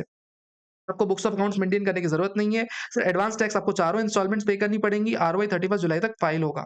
Sir partnership firm interest remuneration देगी ना, तो इसमें जो आपका पीजीपी निकला ना, इसमें से आपको डिडक्शन आपको नीचे से अलग से मिल जाता है। सर ध्यान देना, आपको कभी भी ना इस केस में तो इनकम है ना, वो रेडी टू यूज़ की डेट से पुट टू यूज़ की डेट से नहीं देखनी। आपको ready to use, put to use की डेट से नहीं देखनी। आपको देखना है, अगर आप ओन करते हो व्हीकल तो आपको इनकम ऑफर करनी पड़ेगी, ओन नहीं करते नहीं ऑफर करनी पड़ेगी। 40 सर कहता है, अगर पार्टनरशिप फर्म अगर कभी पार्टनर को इंटरेस्ट रेम्युनरेशन बोनस दे रही तो कैसे-कैसे अलाउ होता है? बहुत ही सुंदर सा पॉइंट है। क्या बोलता है देखना। सर अगर कभी पार्टनरशिप फर्म इंटरेस्ट रेम्युनरेशन दे रही है तो देखना, अगर पार्टनरशिप फर्म इंटरेस्ट दे रही है, लोन पे इंटरेस्ट दे रही है पार्टनर को, कैपिटल अकाउंट पे दे रही है, करंट अकाउंट पे दे रही है, किसी पे भी दे रही हो, किसी पे भी दे रही हो। अगर डीड ने ऑथराइज़ नहीं किया ना, तो फर्म को कोई डिडक्शन नहीं मिलने वाला। फर्म के पॉइंट ऑफ व्यू से बता रहा हूँ, पूरा डिडक्शन फर्म के पॉइंट ऑफ व्यू से है। फर्म को कोई डिडक्शन नहीं मिलने वाला अगर डीड ने ऑथराइज़ नहीं कर रखा है इंटरेस्ट तो। लेकिन अगर डीड ऑथराइज़ करती है, तो मैक्सिमम 12% मिलने वाला है। डीड ने बोला 12%, पार्टनर ने दिया 10%, 10% अलाउड है। डीड ने बोला 12%, पार्टनर्स ने दे दिया 14%, सर कहता है मैक्सिमम 12%, यानी सर जो आप दे रहे हो वो तो पकड़ेंगे ही पकड़ेंगे, मैक्सिमम 12%। सर कहता है रेम्यूनरेशन, आप रेम्यूनरेशन बोलो, बोनस बोल लो, कमीशन बोल लो, सैलरी बोल लो, कुछ भी बोल लो सर, फ़र्क नहीं पड़ता। अगर डीड नहीं देती कुछ नहीं मिलेगा। डीड ने मना कर रखा है कुछ नहीं मिलेगा। डीड ने ऑथराइज़ कर रखा है, कहता है जो वर्किंग पार्टनर्स नहीं है ना, नॉन वर्किंग पार्टनर्स, उनको कोई डिडक्शन नहीं मिलने वाला। लेकिन अगर जो वर्किंग पार्टनर्स हैं उनके लिए, नॉन वर्किंग पार्टनर्स के लिए कुछ नहीं मिलने वाला। जो स्लीपिंग पार्टनर थे इनको कोई डिडक्शन नहीं मिलता। लेकिन जो वर्किंग पार्टनर्स हैं ना, उसमें अपने को देखना पड़ जाता है। वर्किंग पार्टनर्स में एक लिमिट तक अलाउ होता है सर, इस लिमिट में अमेंडमेंट है। प्रोविज़न कहता है आप अपना बुक प्रॉफिट पकड़ो, आप अपना बुक प्रॉफिट पकड़ो। एंड पहले के बुक प्रॉफिट में ना, पहले क्या होता है 3 लाख तक आपको देखना पड़ता था। अब बोलता है वो 6 लाख तक। जो पहले 6 लाख तक का बुक प्रॉफिट है ना, उसका या तो 90% पकड़ लो आप, या फिर 3 लाख रुपए पकड़ लो, व्हिचएवर इज़ हायर दे देंगे आप। एंड सर जो बैलेंस बुक प्रॉफिट है, उसपे कितना हो जाता है sir, book profit minus 6 lakh into 60%, यानी सर फॉर एग्जांपल आपका बुक प्रॉफिट है 10 लाख रुपए। तो प्रोविजन कहता है 10 लाख में पहले 6 लाख का ऐसा पकड़ो, 6 लाख का या तो 90% पकड़ लो या 3 लाख। 90% कितना होता है 5,40,000, और 3 lakh whichever is higher. Balance book profit 4 lakh है, इसका 60% पकड़ लेंगे, कितना हो जाता है ये अपना 4 लाख का 60%, 4 लाख का 60%, 2,40,000 रुपीज़। यानी 540 प्लस 240, अब कितना मिलेगा आपको? अब मिलेगा सर 700, 7,80,000 रुपीज़ का डिडक्शन मिल जाएगा। सर बुक प्रॉफिट निकालते कैसे? देखो तो ध्यान से देखो। सर अगर कभी भी जो पीजीबी में निकला ना, उसमें आप रेम्युनरेशन जो डाल रखी है वो ऐड कर दो। करंट ईयर का ब्रॉड फॉरवर्ड का डेप्रिसिएशन है सर, इसको माइनस कर दो। जो बच गया सर वो आपका बुक प्रॉफिट है। यानी सर पीजीबीपी बिफोर रेम्युनरेशन जो होता है ना, बस वही अपने को लेना है। सर कभी भी ध्यान देना, 44 एडीए फर्म को मिलता है, एलएलपी को नहीं मिलता। अगर सर डीड ने कोई भी रेम्युनरेशन नहीं दे रखा, sir for example partnership deed ने कोई भी रेम्युनरेशन की बात ही नहीं कर रखी।